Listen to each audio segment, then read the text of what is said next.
Speechless, yet so deeply moved. What we just witnessed was not merely a performer, it was a powerful journey through silence, through history, through the heart of King transformed. With not a single word spoken, they conveyed the agony of war, the burden of guilt, and the awakening of compassion.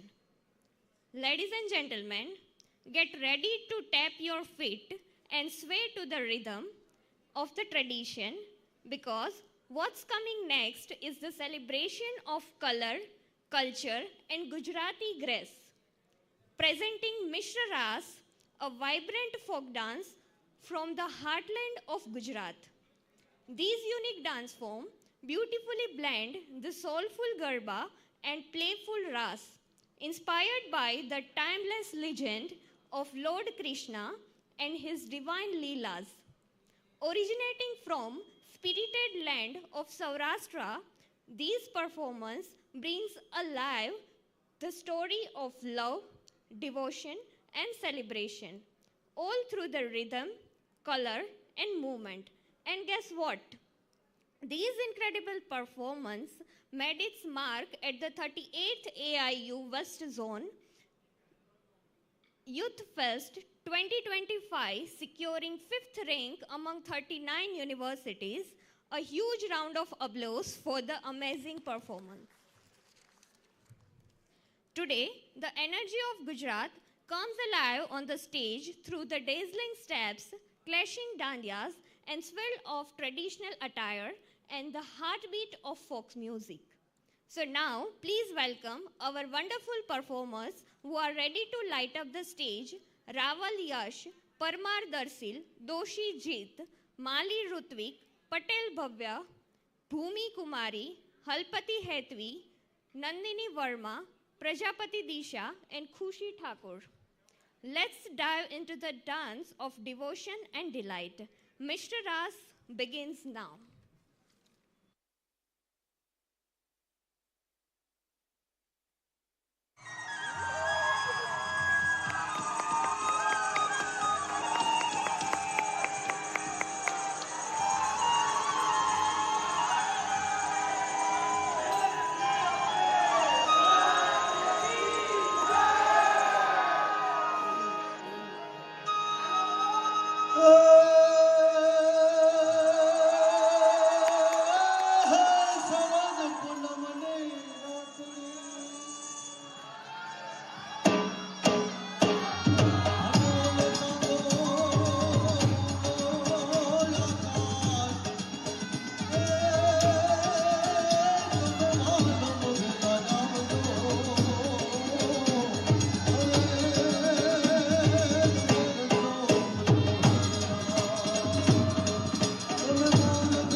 Thank you for taking us on this colorful journey of devotion and culture.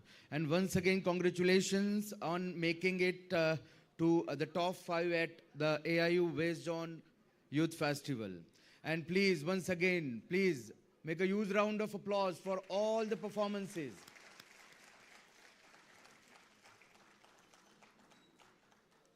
Everyone present here, I would like to request you all, please be seated. We are going to continue the program very soon. Thank you.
વારે સુધારો okay.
बेटे bank चालू आदि bank आदर sir Hindi में जाऊँ मारो centre of excellence को ये सर यहाँ पे 21 सेंटर ऑफ एक्सीलेंस कल रात को 24 और अभी हमको यूजीसी से परमिशन आ गया अहमदाबाद हाँ सीढ़ी आती थी अंधारो ही अंधारो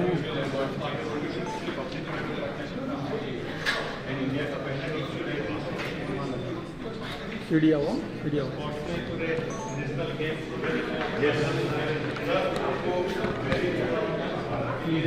अंदर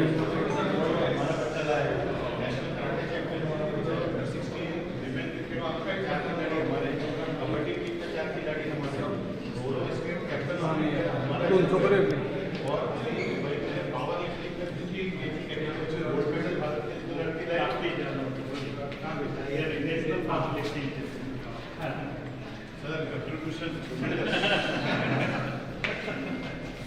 I think we can read the pride in your face. Sir, we are very proud of our people. और हमरा भी लगी है आप लोगों का सपोर्ट मिलता है. Yes. Okay.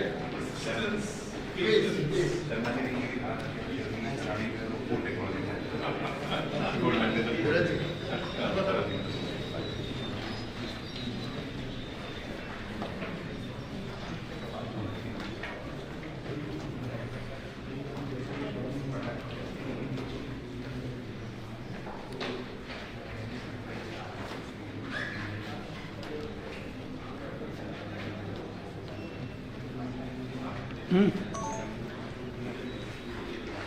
सामी लगे दूँ हाँ लगे दूँ ना टेम्पर भी लगे दूँ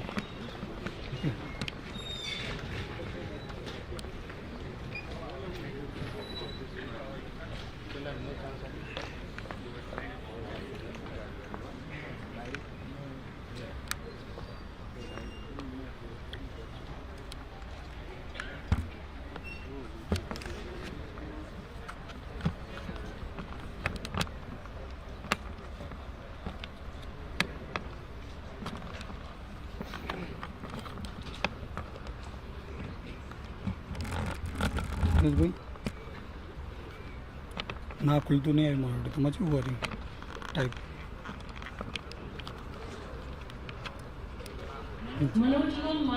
हाँ हाँ पर टाइप और खुलतू नहीं यूथ मुख्यम श्री रामदूतम शरणम प्रपद्ये श्री रामदूतम शरणम प्रपद्ये। नमस्कार and a very good morning to everyone. आप सभी को हनुमान जन्मोत्सव की हार्दिक शुभकामनाएं। आई Deepali Dave welcome you all to the celebration of the 20th foundation day of Ganpat University. We heartily welcome all the invited dignitaries on the days and off the days. We warmly welcome all the honorable members of the Board of Governors, members of the Executive Committee and trustees, Honorable Group Pro Chancellor of Ganpat University, all our esteemed CSR partners. We also welcome our Pro Vice Chancellors, Executive Registrar, Deputy Pro Vice Chancellors, Executive Deans, Associate Executive Deans, Associate Deans, Deans, Principals, Joint Registrar, Chairpersons, Heads, Faculties and dear students. On this day in 2005, we were conferred university status, marking the inception of our annual Foundation Day celebration. The founding of our university is more than the establishment of an institution. It signifies the birth of a beacon of hope, a catalyst for transformation, and a cornerstone of progress. It stands as a testament to humanity's unwavering pursuit of knowledge, enlightenment, and a brighter future. Today, we come together to celebrate the journey of Ganpat University. Let us renew our commitment to the values and principles that define us. Following GUNI tradition, let me express Ganpat University is deeply grateful to its founder, donor, trustee, donors of land, and the Constitution of India for giving the society and the country a great institution based on the philanthropic mission Vidya Samaj Utkarsh, upliftment through education. The GUNI family is further acknowledges the contribution of all its stakeholders, including the Government of India, the Government of Gujarat, all the past and present members of the Board of Governors, the Academic Council, the Finance Committee, various bodies of Ganpat University, all its past and present office bearers, partners, staff members, partners, and students. We sincerely thank each individual for their gracious contribution to helping us reach to the forefront of social, cultural, educational initiative and endeavor of the nation. आज का दिन एक नई मीठी शुरुआत का है, a journey where innovation meets indulgence and passion meets perfection. It is indeed a moment of pride as we have witnessed the inauguration of GUNI Center of Excellence for Choco Bakery, a unique step towards entrepreneurial excellence and experiential learning at Ganpat University. Now I would like to invite Dr. Morvi Vasavara, Executive Dean, Faculty of Agriculture and Allied Sciences, Ganpat University, to deliver a welcome address. Thank you, Dr. Trivima. Coming together is a beginning. Staying together is a progress. And working together is a success. With this note, I bid Namaskar and Shuprabhat to all the guests, invited guests, dignitaries on the dais, the guests in our auditorium, the faculty members, and the entire staff of Ganpat University Parivar. It is my pride and privilege to welcome first and foremost the visionary, a reformer and soul of Ganpat University, Padma Shri awardee, our own Shri Ganpat Bhai Patel, the president of Ganpat University.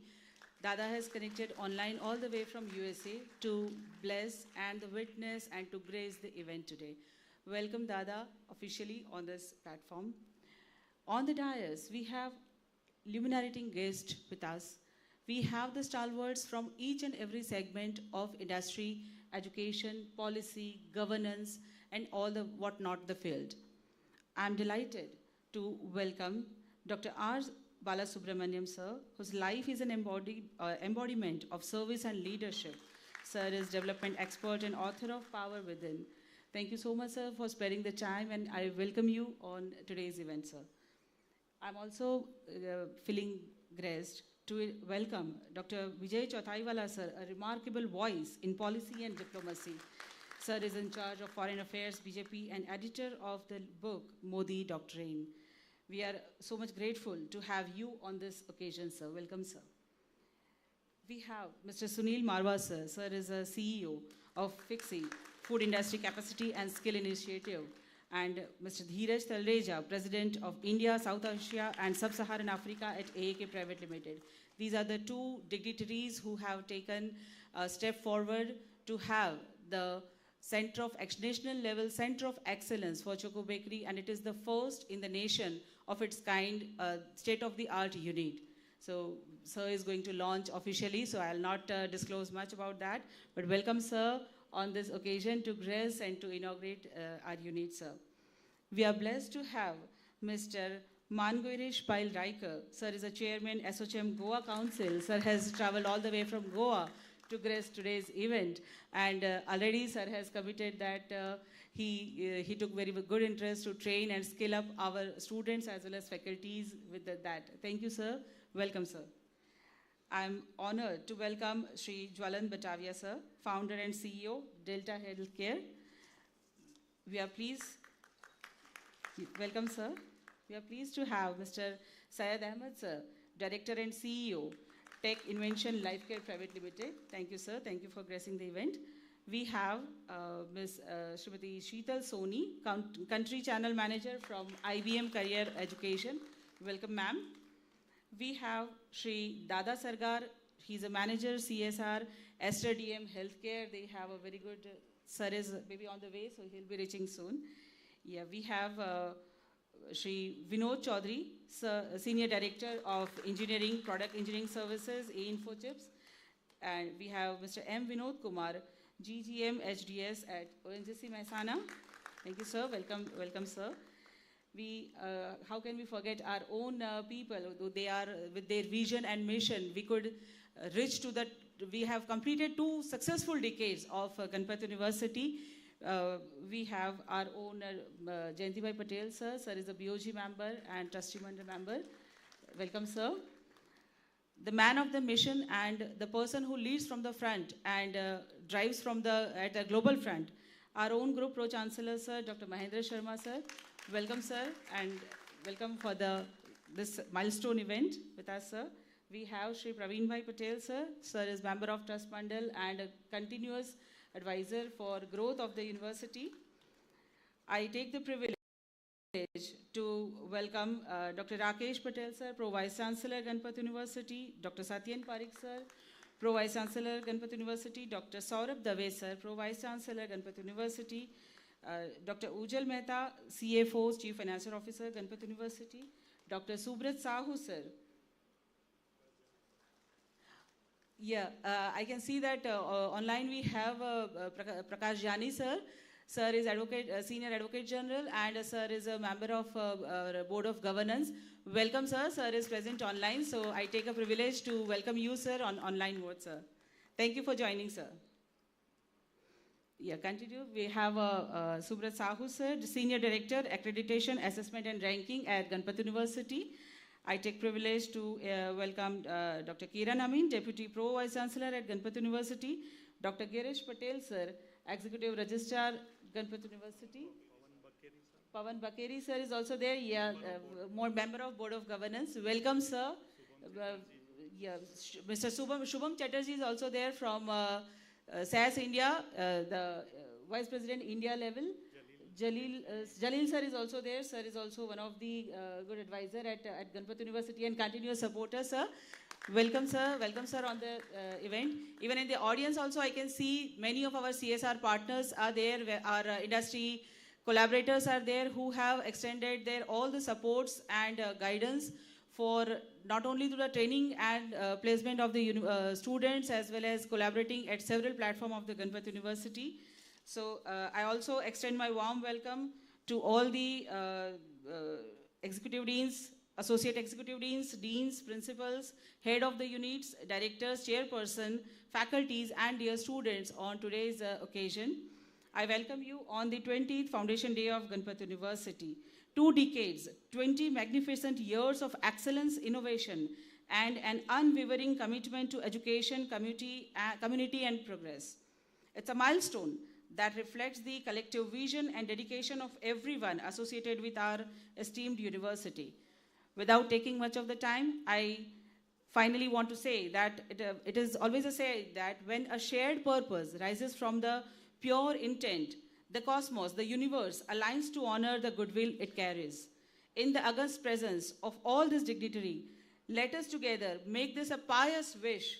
Ganpat Vishwavidyalayasya Yasho Dvivarsha Dashakam Prapya Vardate Nityam Utkarsha Pathena Gacham Siddhe Shikhara Sprushamahe. Ganpat University's glory, after completing 2 successful, glorious decades of the successful path, continues to rise. Ever walking the path of excellence, we strive to reach the summit of success. Thank you. Welcome all of you on this today's debate. Thank you, sir.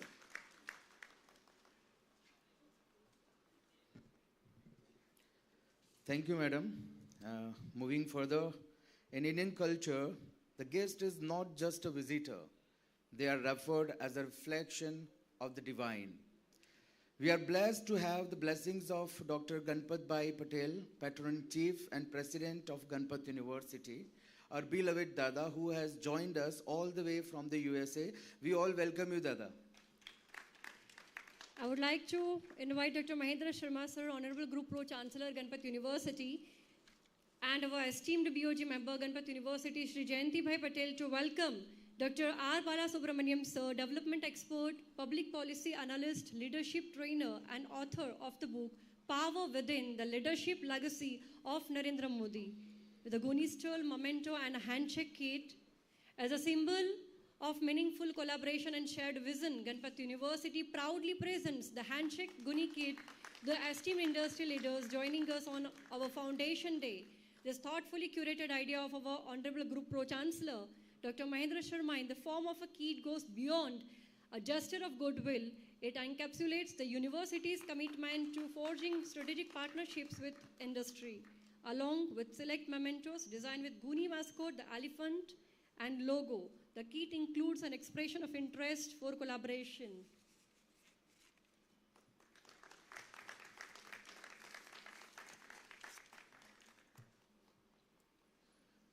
We are glad to have the in-charge Foreign Affairs Department, Bharatiya Janata Party, and editor of book, The Modi Doctrine, a New Paradigms in India's Foreign Policy, Dr. Vijay Chauthaiwale.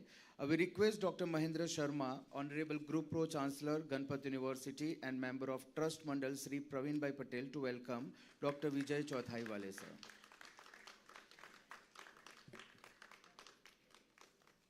I request Dr. R.K. Patel, sir, Pro Vice Chancellor, Ganpat University, and Dr. Maurvi Vasavda, Executive Dean, Faculty of Agriculture, Allied Sciences and Technology, to welcome Mr. Sunil Marwa, CEO, Food Industry Capacity and Skill Initiative.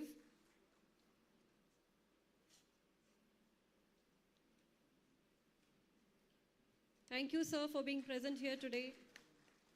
Dr. Vijay Chauthaiwale, sir, we request Dr. R.K. Patel, sir, and Dr. Maurvi Vasavda, madam, to welcome Mr. Sunil Marwa, CEO, Food Industry Capacity and Skill Initiative.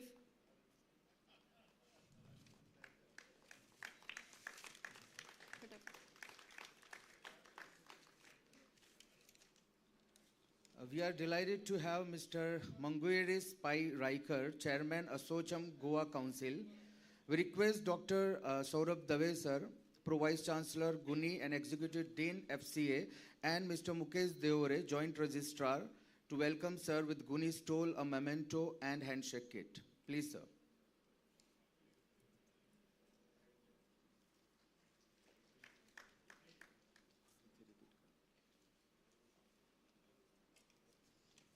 We are delighted to have Mr. Manguiris Pai Riker, Chairman, Assocham Goa Council.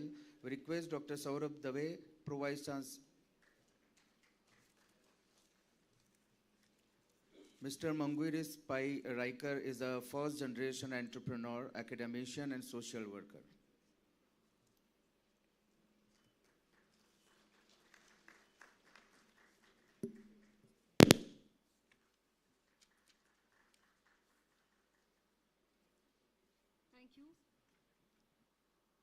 Thank you so much, sir.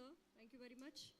ज्ञान, नेतृत्व और नवाचार की पहचान, शिक्षा के क्षेत्र में अद्वितीय महान, समर्पण और संकल्प जिनकी पहचान, गुजरात से ग्लोबल तक जिनका नाम, education entrepreneur of the year का सम्मान, टेक विजनरी वाइस चांसलर से बढ़ाया मान, ज्ञान की ज्योत से जगमगाया जहान, ऐसे प्रेरणा स्तोत्रों को करते हैं प्रणाम। आइए तालियों की गूंज से स्वागत करते हैं माननीय group pro chancellor Ganpat university doctor Mahendra Sharma sir का।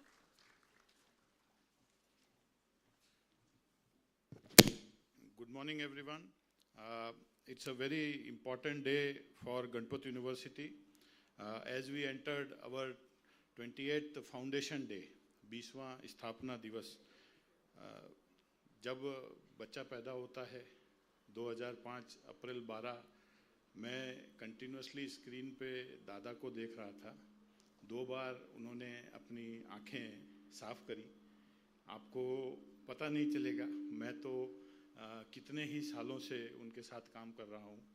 वो इमोशनल हो गए क्योंकि किसी आदमी ने एक बीज लगाया हो, वो भी 1996 में 140 करोड़ रुपया दान किया हो इंडिविजुअल कैपेसिटी में।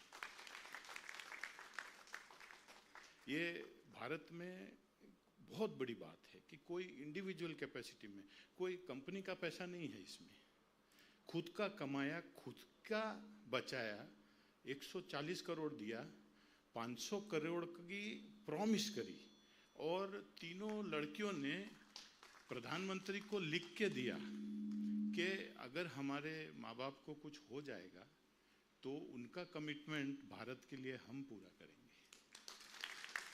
मोदी साहब इमोशनल हो गए ऑफिस में साइन करते समय, बोले कि पहली पीढ़ी वादा पूरा नहीं करती, दूसरी पीढ़ी आके बोल रही है कि माँ बाप ने जो कहा है वो करेंगे। ये हमारी वैल्यू है, ये हमारी धरोहर है।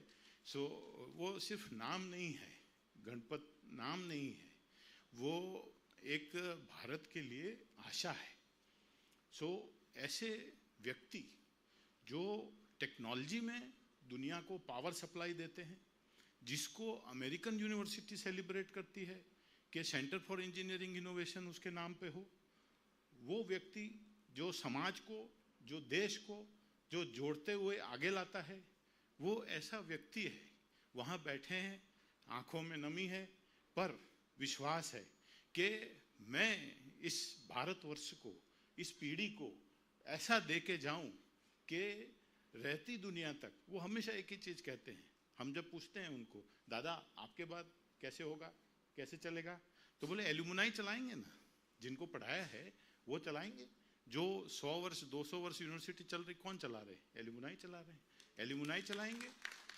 तुम क्यों चिंता करते हो? किसी को चिंता करने की जरूरत नहीं है, तुम खाली वैल्यूज दो, तुम सक्षम बनाओ, वैल्यूज दो, समाज खुद अपने हिसाब से, वो बच्चे आगे आएंगे, वही बच्चे इसको चलाएंगे। ऐसा व्यक्ति गणपत भाई पटेल, हमारे बिलवेड दादा, कोई सर नहीं बुलाता, सब उनको दादा बुलाते हैं।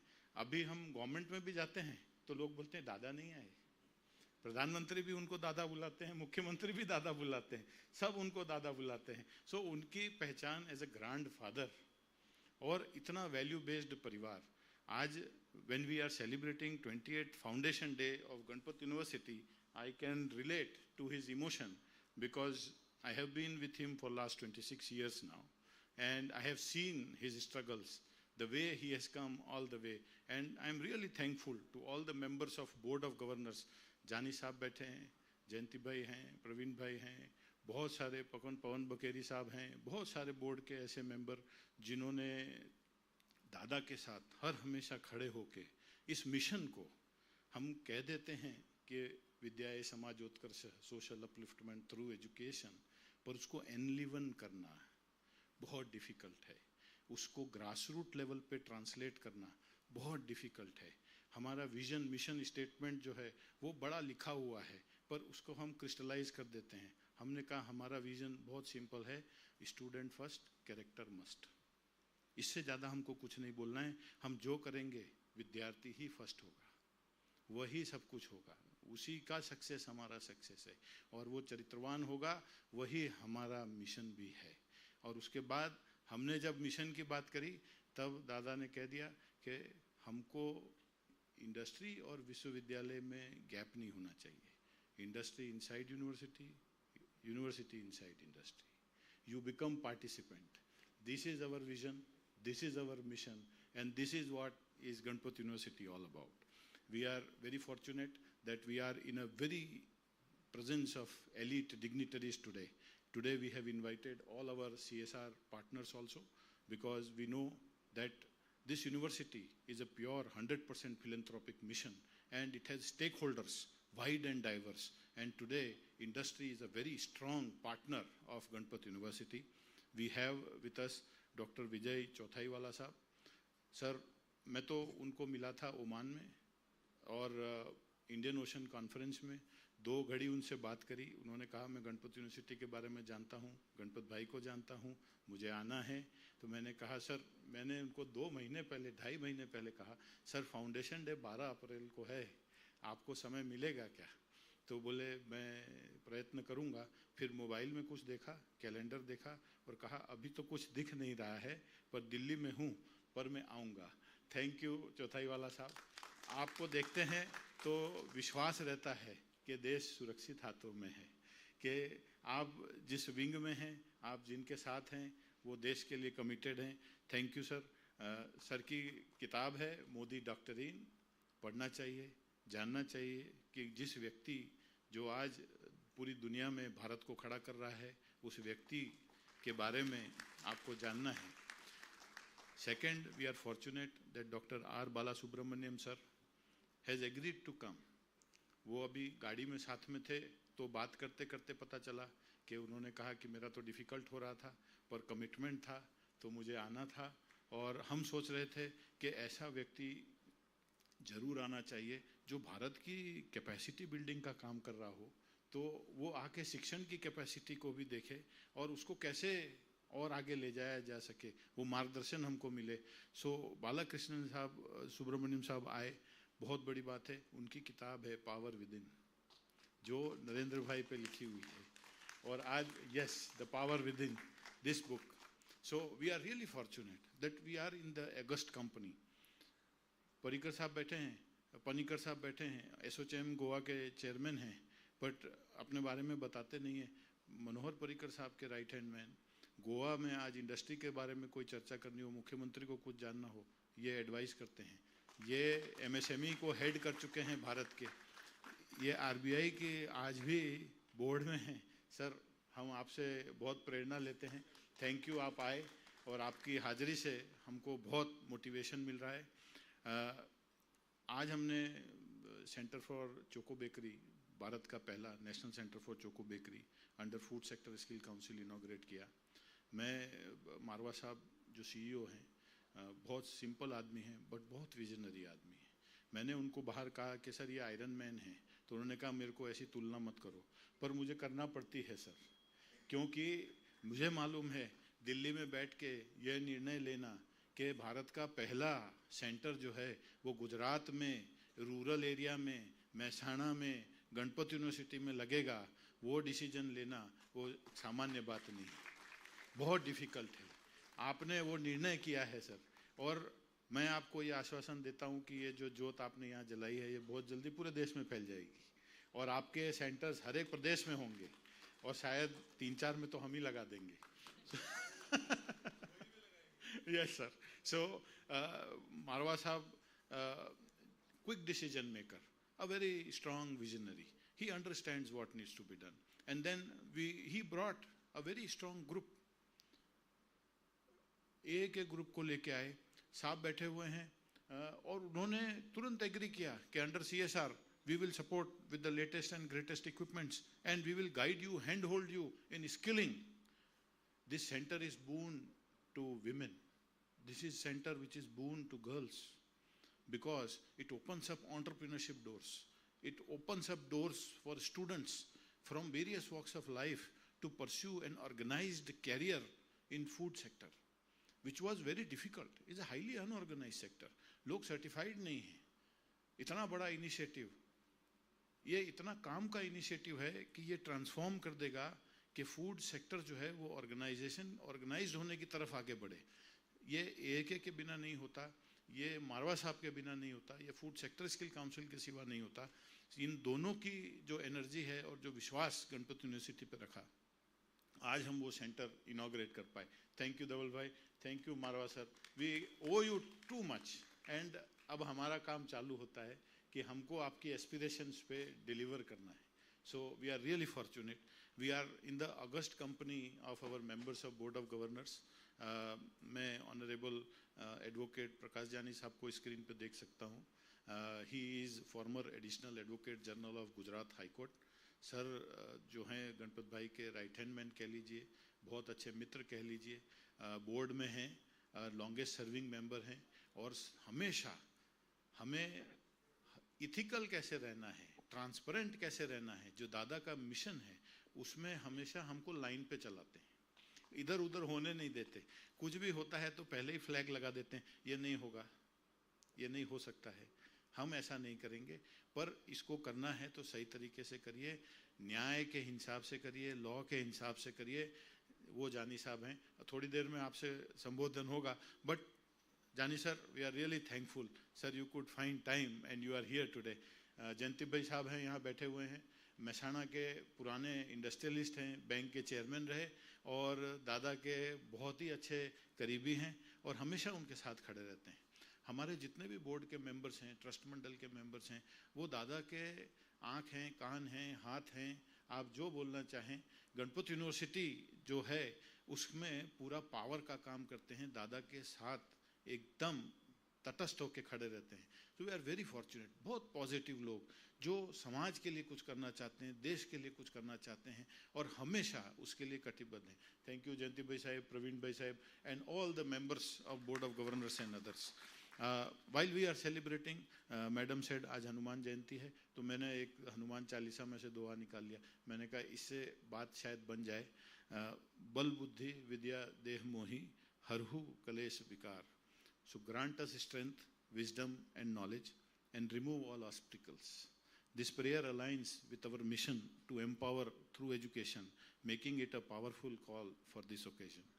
On this day, we want to pay our respect to our founders, donors, everybody who have been behind this, particularly Shri Ganpat Bhai Patel, Shrimati Manjula Ben Patel, late Shri Anil Bhai Patel, late Shri K.V. Seth, late Shri Ugarchand Bhai Patel, late Shri Vitthal Bhai Patel, Shri Bechar Bhai Patel, whom we call Bud Uncle, and all those, our donors, Shri Kashiram Bhai Patel, Shrimati Kanta Ben Patel, late Kumud Ben Parikh, Shri Bhupesh Bhai Parikh, Dr. Giribala Patel, who have nurtured, who have participated in this journey along with Dada.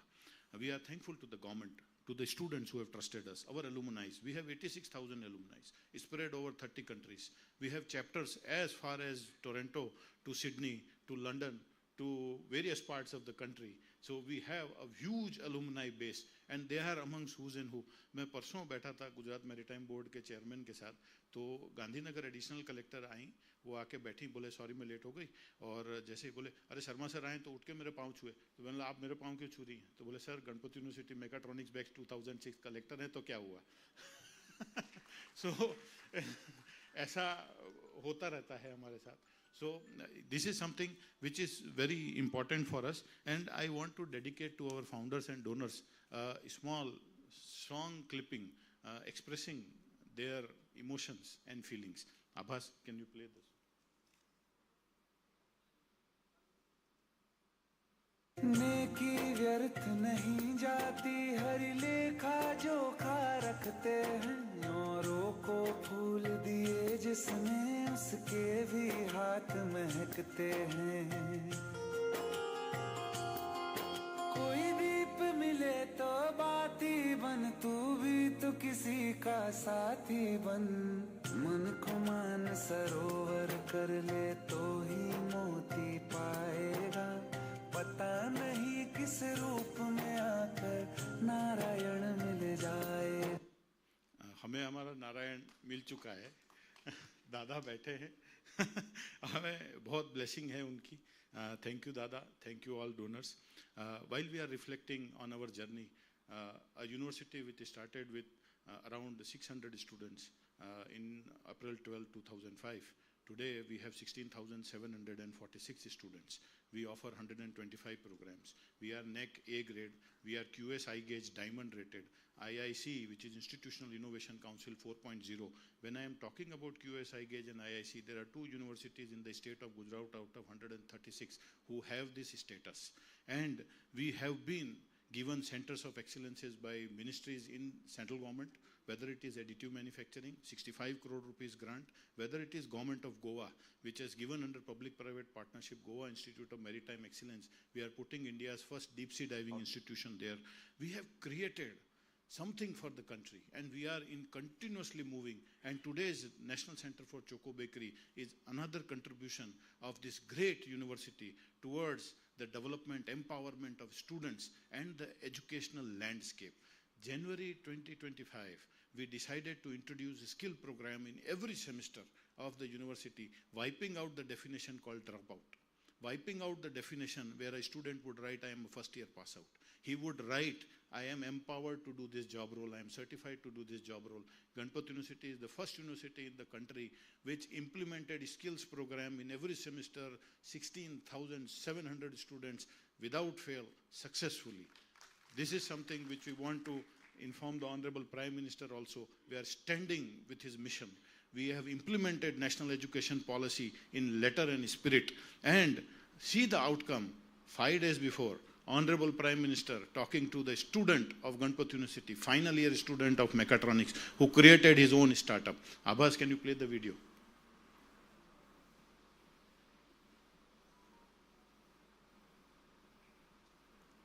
Voice. मैं गुजरात से आया हूँ। सबसे छोटे लगते हैं आप? Yes sir. सारी टोली में? मैं फाइनल ईयर में हूँ और 4 महीने पढ़ते हो और कमाते हो? यस। शाबाश। मैं आदित्य टेक लैब का फाउंडर हूँ, जिसमें मैं 3D प्रिंटिंग, रिवर्स इंजीनियरिंग और रैपिड प्रोटोटाइपिंग और साथ साथ में थोड़ा रोबोटिक्स का वर्क भी करता हूँ, क्योंकि मैं फाइनल ईयर मैकाट्रॉनिक स्टूडेंट हूँ, तो ऑटोमेशन और वो सब में ज़्यादा रहता है। तो जैसे कि मुद्रा लोन से मुझे ये, जैसे कि अभी मेरी एज 21 है, तो उसमें स्टार्ट करने में सुना था बहुत कि लोन लेने का प्रोसेस बहुत कॉम्प्लेक्स है, इस साल में नहीं मिलेगी, कौन बिलीव करेगा, अभी तो 1-2 साल जॉब का एक्सपीरियंस करो, बाद में लोन मिलेगी। तो जैसे सौराष्ट्र ग्रामीण बैंक है वहाँ हमारे भावनगर में, तो वहाँ जाके मैंने मेरा आइडिया कि मैं क्या करना चाहता हूँ वो सब बताया। तो उन लोगों ने कहा कि ठीक है, आपको मुद्रा लोन जो किशोर कैटेगरी है 50,000 से 5 लाख तक उसके अंडर, तो मैंने 2 लाख की लोन ली और 4 महीने से मैं शुरू कर रहा हूँ। जो तो सोम से शुक्रवार तक मैं कॉलेज जाता हूँ और बाद में वीकेंड्स में भावनगर आके मेरा वर्क पेंडिंग है वो ख़त्म कर देता हूँ। तो अभी मैं महीने का 30 से 35,000 कमा रहा हूँ सर। अच्छा, कितने लोग काम करते हैं? अभी मैं रिमोटली वर्क करता हूँ। 2 दिन ही काम करते हो? हाँ, मैं रिमोटली वर्क करता हूँ। मम्मी पापा है घर पे, वो पार्ट टाइम में मेरी हेल्प कर देते हैं। अच्छा। फाइनेंशियल सपोर्ट तो मिलता है मुद्रा लोन से, पर जे खुद में जो बिलीव करना है ना वो भी। Thank you sir. Thank you आवास। So you can see our outcome. We are incubating 258 startups currently in our startup and incubation center. 153 are industry scale. 3 may become a unicorn next year. And Rahat Indori said, जो खुद जलते हैं अंधेरे में वही दिए रोशनी करते हैं. So our faculties are the real reasons. All our partners are the real reason. We want to thank our employees, thank our partners on this foundation day. Because of him, because of them, their effort, we are able to see such outcome. Student first, character must. And while we are celebrating the inauguration of our new center for Choco Bakery, मारवा साहब गुलजार जी ने कहा था कि ख्वाबों को हकीकत की रोटी बनाओ, हर घर में खुशियों की मिठास बिखराओ. सो मैंने सोचा बेकरी पे आप जो प्रोडक्ट्स बनाएंगे और जो होगा वो बीज आपने लगा दिया है sir. Thank you very much. And we have a very strong mission which is woven, and I thought if I speak about it, what does it matter? It has to be endorsed by somebody who sees it sitting in Delhi. Abbas, can you play the video of Amit Shah Sahab? He came here on the convocation and I took a part of his speech. Ganpat भाई, बहुत कम लोग होते हैं जो अपने मूल को याद करते हैं. बहुत कम लोग होते हैं जब जीवन में अच्छा समय आए तब वो खुशियों को सबके साथ बांटने के लिए पुरुषार्थ करते हैं, परिश्रम करते हैं. और मैं आपको बताना चाहता हूं, एक गणपत भाई गुजराती पटेल है. मैं यहाँ आया लगभग 1.5 घंटा हुआ, 1.5 घंटे में 4 मांगे उन्होंने सरकार के सामने रख दी। मगर मैं गणपत भाई को जानता हूं, जब वो मांग रखते हैं तब इसका बैकग्राउंड तैयार होता है और परमिशन मिलती है। इसको 100% क्रियान्वयन कर सफल करने का रोड मैप भी तैयार होता है। गणपत भाई आप चिंता न करिए, आपने जो कुछ भी कहा है वो करने में गुजरात सरकार और भारत सरकार दोनों को बड़ा हर्ष होगा, क्योंकि यहां लक्ष्य से भी ज्यादा प्राप्त करने का एक रिकॉर्ड आपने यहां बनाया है। So we got endorsement from none other than our own Home Minister, talking about what is Ganpat University actually conceived of and how it is delivering on its mission. Today we will have very important lectures. One is by Dr. Vijay Chauthaiwale sahab. He is going to talk about India's foreign policy in Modi era, vision, values and vibrancy. And we must, while he will be talking, I would like to share with sir that we partner with universities as far as Abu Dhabi University to University of Dubai, National University of Oman, Torrance University and Federation University in Australia, Asian Institute of Technology in Thailand. We work with Harare Institute of Technology in Zimbabwe. We work with Michigan State University, California State Polytechnic University, Pomona, and we work very strongly, and each of our partnership is very meaningful partnership. And today Ganpat University has foreign students from 19 countries, and which is going to increase to more than 30 countries this year. While we are talking about it, I would like to again go back to Gulzar and say, sapnों के रास्ते उड़ान भरो, हर कदम पे नया आसमान छुओ. That is what we are trying to do. And while we are doing it, we, as Saint Ravidas said, man changa to katoti mein ganga. With pure heart, we are actually undertaking very sacred mission. And we want to ensure that we deliver on what we talk. Ganpat University Board in the last meeting resolved to create Center for Quantum Technologies, Center for Smart Manufacturing and Industrial IoT, Center for Animation, Videos, Gaming and Comics. Sir, you will not hear, even in IIT, that a university is undertaking such kind of path-breaking initiatives. This is Ganpat University, which is working on futuristic technologies, which is trying to bring to the classroom enabling environment. And our mission, Dr. R.D. Vanzara is sitting here, and I embarrass him in every function by saying he is chairing my Making Ganpat University the first fully AI-enabled university of the country. And he has given me a deadline that by July he will deliver. And every section of the university will be AI-enabled. And I hope he will do it. And we will do a big Samman Samaro for Dr. R.D. Vanzara. So he knows that I have a style of bringing him here. And the second lecture that we are going to have today is Dr. R. Balasubramaniam, sir. He is a member HR of Capacity Building Commission of India, Government of India, author of the book. And while he is going to talk about his words will awaken the potential in each one of us, urging us to lead with purpose. जो तुम जानते हो उसे जीवित करो और जो तुम देते हो वही तुम्हारा है. So this is something which is internally linked. And I would end my speech, not making it too long, is with Dr. APJ Abdul Kalam, the person whom Dada and I both missed. We could not host him on the campus. A great personality whom we wanted to be on the campus, but God took him away. सपने वो नहीं जो सोते वक्त देखे जाते हैं, सपने वो जो हैं जो तुम्हें सोने नहीं देते.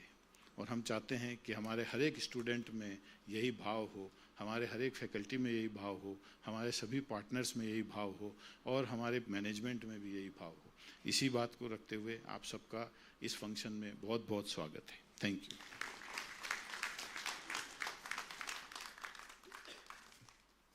Thank you so much, sir. Ganpat University every year appreciates all its employees for their continuous support and generosity toward Ganpat University Employees Contribution Fund for Student Financial Aid.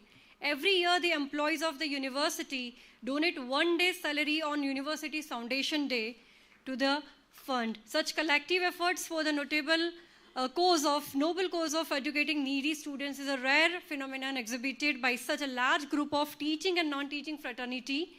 This year also, an amount of rupees 25,53,619 has been donated for the students' financial aid. You shall be happy to know that till date, a total rupees 59,85,384 amount is disbursed to the needy 70 students under this noble cause. I would like to invite employees of KB Institute of Nursing, Dr. Janki Patel and Professor Binal Patel, for handing over check to Honorable President Ganpat University and Honorable Group Pro Chancellor Ganpat University, contribution towards Ganpat University Employees Contribution Fund. Please join me in giving a huge round of applause. I request Honorable Group Pro Chancellor Dr. Mahendra Sharma sir to receive this contribution on behalf of Ganpat University and all the dignitaries on the dais. Please join for this felicitation.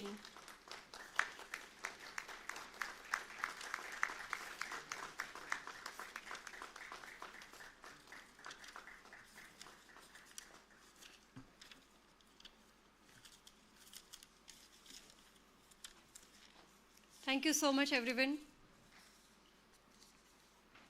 Now we would like to present a token of appreciation to all our CSR partners who have contributed directly or indirectly for the development of the organization and our students.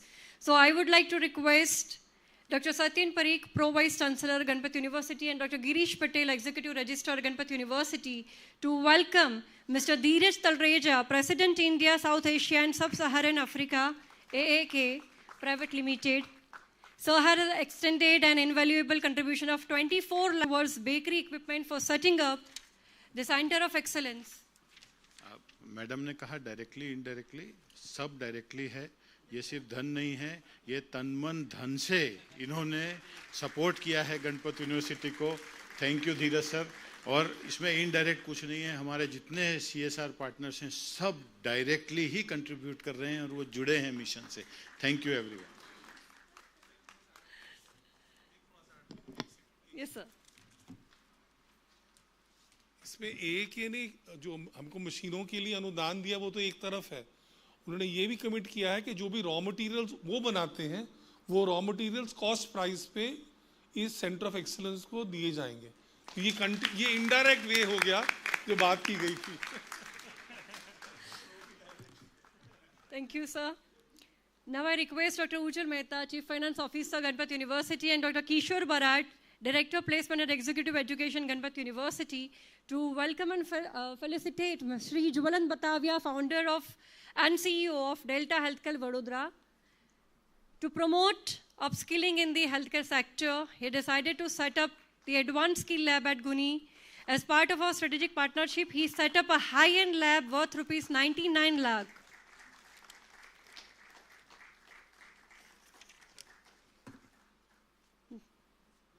Mr. Jubalan Batavia, sir, founder and CEO, Delta Healthcare Vadodara. We are deeply grateful. Now I request Professor Kalpesh Patel, Executive Dean, Faculty of Diploma Engineering, Principal, B.S. Patel Polytechnic and Institute of Technology, and Dr. Priyanka Pathak, Associate Executive Dean of Faculty of Management Studies and Chairperson for Center for Management Studies and Research, to welcome Ms. Sheetal Soni, Country Channel Manager, IBM Career Education, with a statement of felicitation and handshake kit.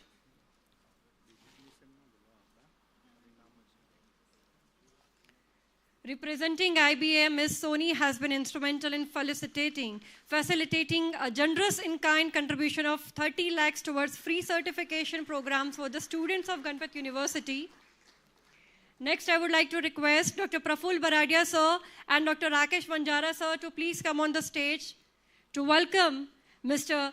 Dada Sargar, Manager CSR Amsterdam Healthcare. We request Dr. Praful Baradia, sir, and Dr. Rakesh Vanjara, sir.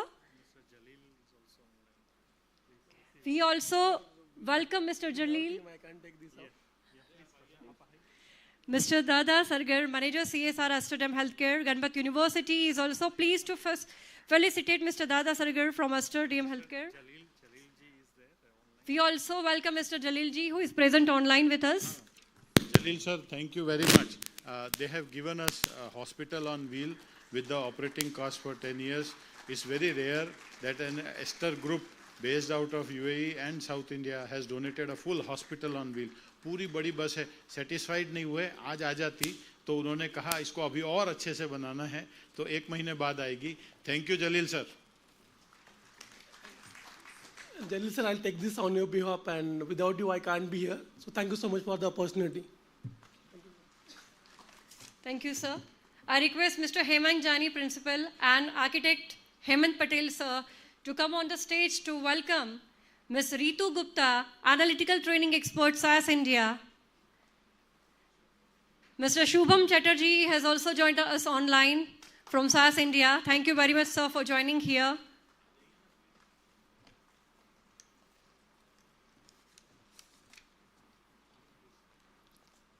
SAS has graciously extended a generous CSR contribution valued at rupees 90 lakh, where the 300 students got the benefit of the course worth rupees 30,000. So thank you very much for being present here and your precious contribution.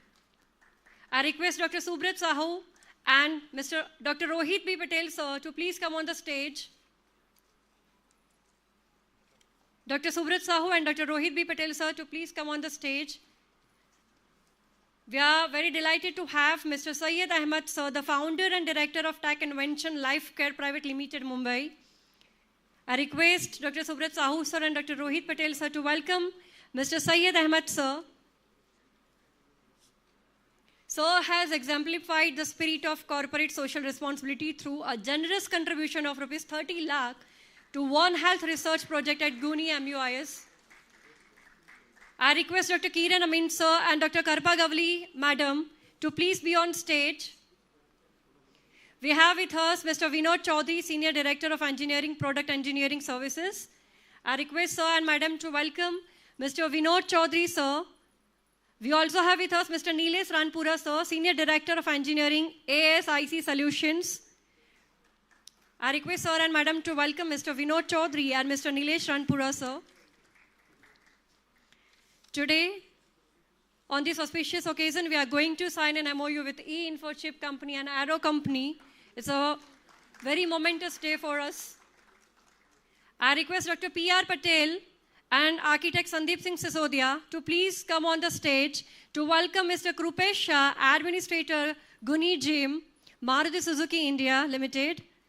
Over the past 7 years, Maruti Suzuki has contributed over 30 crore toward equipment, training, and student development. We have with us Dr. P.R. Patel and architect Sandeep Singh Sisodia to welcome Mr. Krupesh Shah, who is an administrator at GUNI GIM Gym. This year, the partnership takes...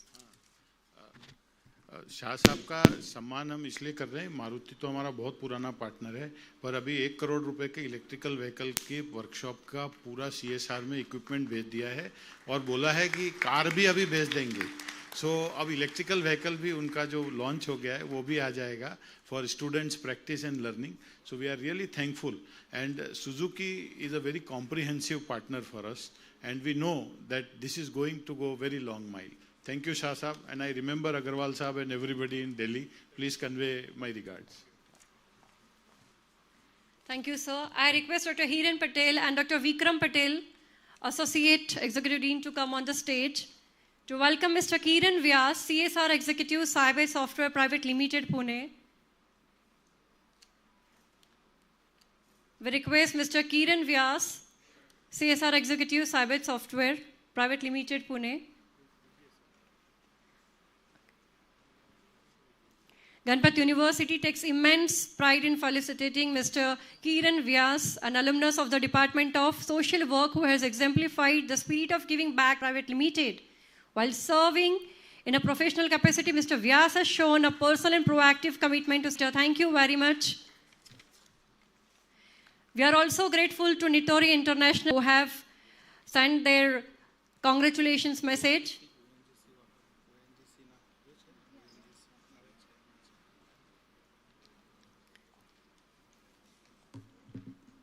Thank you very much for being present here.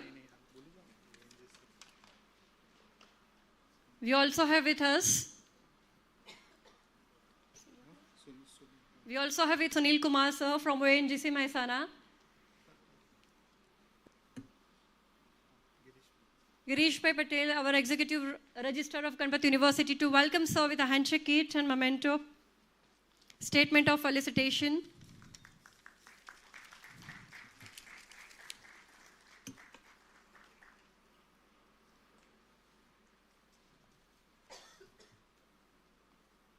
Thank you, sir, for your gracious presence today. We are deeply grateful to all the CSR partners for being present here and for your contribution. Thank you so much.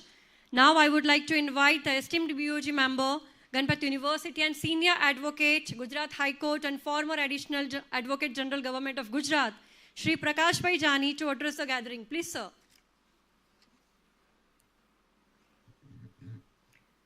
So you are not audible. Yes, now.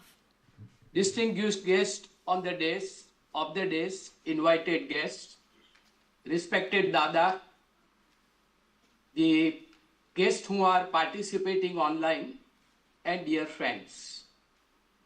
Today is a memorable day for Ganpat University for more than one reason. Our journey of 20 years is being celebrated today. Journey of 20 years is marked with excellence. University students from marine engineering are now into the international navies and international companies. So this is what our achievement is. In the history of academic institution, 20 years are very short. We have Oxford universities of more than 6 decades or other universities with 700, 800 histories.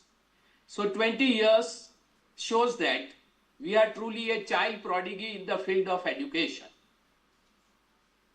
For this purpose, I would give full credit to our mentor, our patron-in-chief, Ganpat Dada, the man who is on a mission for education in the state of Gujarat since last more than 20 years. Not only he is contributing immensely and immeasurably in terms of funds, as referred to by Dr. Sharma sir, 126 crores. That is not the amount, or 500 crores is not the amount so significant in my point of view.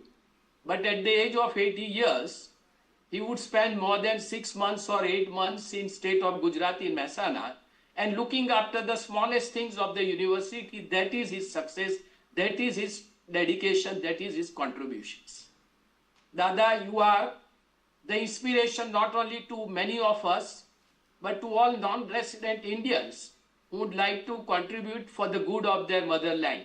You have set a very, very great example to all of us for doing social service. In 20 years journey, we have challenges. The beautiful campus which all the distinguished dignitaries saw, it was the agricultural field, barren, and nothing else but the sand and some plants. Here, as Dada had once said, we would produce engineers in this barren land, and true to his words, we have 86,000 alumni who are either in Google or in software companies or in some multinational companies or in India's top companies. But education is not our motto. That is not the only thing which we do it in our university. The first and foremost thing which university professes is culture, ethics and GUN. Therefore, Dada says it is GUNI university, G-U-N-I. So a student has to possess good qualities, good education, good behavior, ethical values, moral values. That would make him a better and better citizen of this country. And that is the reason why in a very short history of 20 years, we have the honor where our present Prime Minister was the chief guest in our university. Our Honorable Home Minister had been the chief guest in our university. Honorable Governor of Uttar Pradesh, Chief Ministers of Gujarat, Chief Ministers of other states, distinguished personalities of different walks of life of India and abroad have been visiting us. We have the dream, and the dream is, Dada says, I want to make this university Stanford of India. Dada, In your mission to make these universities, we are with you. And we rededicate ourselves to the cause of education under the leadership of Dr. Sharma sir and all faculty members, whose relentless efforts have brought such stupendous success in a very short span of 20 years. It is a great occasion that today Choco Bakery new plant is being opened. So many other things are being done. Sharma Sahib's motto and faculty members' motto is, theory and practice has to go together. Therefore, we don't have any institution where there is no practical training to the students. And therefore, our students are most employable anywhere once they are getting their graduation degree. On this occasion, I rededicate myself to the cause of education with Dada, with Sharma sir and all the persons, and paying my respectful honors to the distinguished guests who have made it convenient to come to our great university. Thank you very much.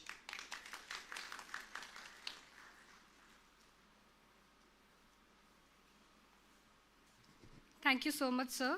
We are delighted to have with us Man Girish Pai Rai Kumar, Chairman, ASSOCHAM Goa Council. Sir chairs ASSOCHAM Goa State Development Council and RCPR Education Society, which runs Goa's first College of Agriculture with 43 years of industry experience.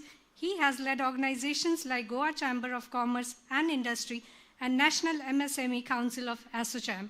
He has served the National Board, including MSAP and RBI Empowerment Committee of MSME. A mentor, author, a philanthropist, his published work include A Guide to Goa VAT and Effective Management on an Organization. We invite Sir to share his experience with us.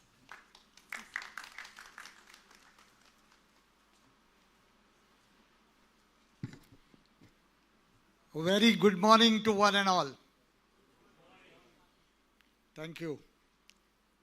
All the dignitaries on the dais, especially my friend Dr. Mayan Sharma and his team. And I thank you for having me here today and giving me this opportunity. Friends, before I start, I would like to tell you a small story. एक दफ़ा लक्ष्मी जी, सरस्वती जी और सुख शांति जी का तीनों देवियाँ, उनको लगा कि हम पृथ्वी पे जाएं और वहाँ क्या हो रहा है इसका जायजा ले ले.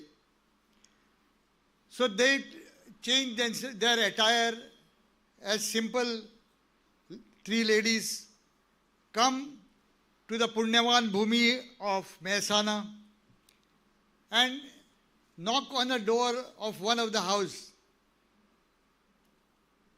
One lady comes out and says, as is the culture, Atithi Devo Bhava, please come in. So they tell her, one of us will come. You tell us which one you want. One is Lakshmi, one is Saraswati, and one is Shanti, Sukha Shanti. So she said, I'm confused. So they tell her, you go inside, you have, take the opinion of others in the house and come back to us. So she goes in the house. So the husband, he says, कि मैं काम करके थक गया हूँ, लक्ष्मी जी आए तो मुझे सुकून मिलेगा. So we will call Lakshmi. So the lady says, I have been रगड़ के मैं काम कर रही हूँ सुबह से शाम तक, तो मुझे सुख शांति की जरूरत है, तो हम सुख शांति को ही मिलाएंगे. The daughter of the house said she was very keen to study and she was a student of this university. So she said, मुझे सरस्वती चाहिए. I want to learn, I want to innovate, I want to be a successful innovator and help the nation to develop. अभी बेटी का कौन टाल सकता है?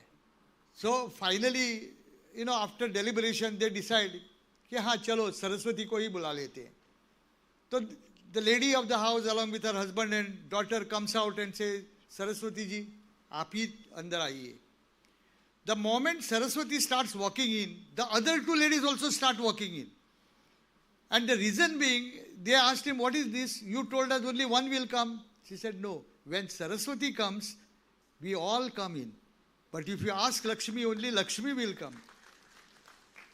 So what Ganpat University has done has brought Saraswati to Mehsana district and has brought Saraswati to our doorsteps, which will enable us to get Lakshmi as well as Sukha Shanti, for which I really compliment the team. Dada, आपको शत शत प्रणाम. आपने जो बेड़ा उठाया है, आपने जो काम किया है, वो अद्वितीय है. आप और आपके जो, मैं आपके परिवार बोल रहा हूँ, क्योंकि बहन जी और बाकी सारे आपके फैकल्टी मेंबर, सदस्य जो भी हैं, उनकी मैं दाद देता हूँ, उनको मैं कॉम्प्लीमेंट करता हूँ, and I wish them all the very best. Another plus factor which I was very much happy to note, जिससे भी मेरी बात हुई है, सब बोलते हैं कि मैं यहाँ 20 साल से हूँ, 25 साल से हूँ, 22 साल से हूँ. The person who enters here doesn't want to go out. So the contentness, the happiness and the interest they take in sharing the knowledge, in giving the knowledge, I'm sure it will go a long way in making India a great country that you envisage. I'm sure that we all will be part of your endeavors, and let us make this a great country with educated, knowledgeable, content-based students coming out of this university. I would definitely like to make a mention here that although I run an agriculture college in my state, which is a small state, but yet we have international collaborations with Hess University from Netherlands, Michigan University, or Jerusalem University. There are so many. So likewise, we would like to shake hands with you and share all the, inputs and also the expertise to your university. In light-hearted terms, we say that our culture is agriculture. So you also have a beautiful agriculture institute in your own premises. I was very happy to have a look at it, glance at it, and I'm sure it will be of great help, because today the next, so although we may have AI, we may have robotics, but finally it is the food, which cannot be, substituted. So finally we need to have this agriculture going on in full steam. So naturally, and we came to know about it during the Corona times, when we could not go out, but yet the food was coming on our table, and that farmer was toiling in the field. So let us salute that farmer for keeping our food plate, full and making us, content. So agriculture, although we are talking about agriculture, technology, AI, drone technology, mechanization, all these things are definitely a need of the future in the agriculture field. So I'm sure your university is taking great strides in this endeavor also. Today, we have started another, you have another feather in your cap with the food processing industry, or Choco Bakery, which is being launched today. And the students who come out, it will be time when India will be the supplier of the manpower to the world, and Ganpat University will be at the forefront of it. So, friends, thank you very much for the patient listening, and thank you very much for giving me this opportunity.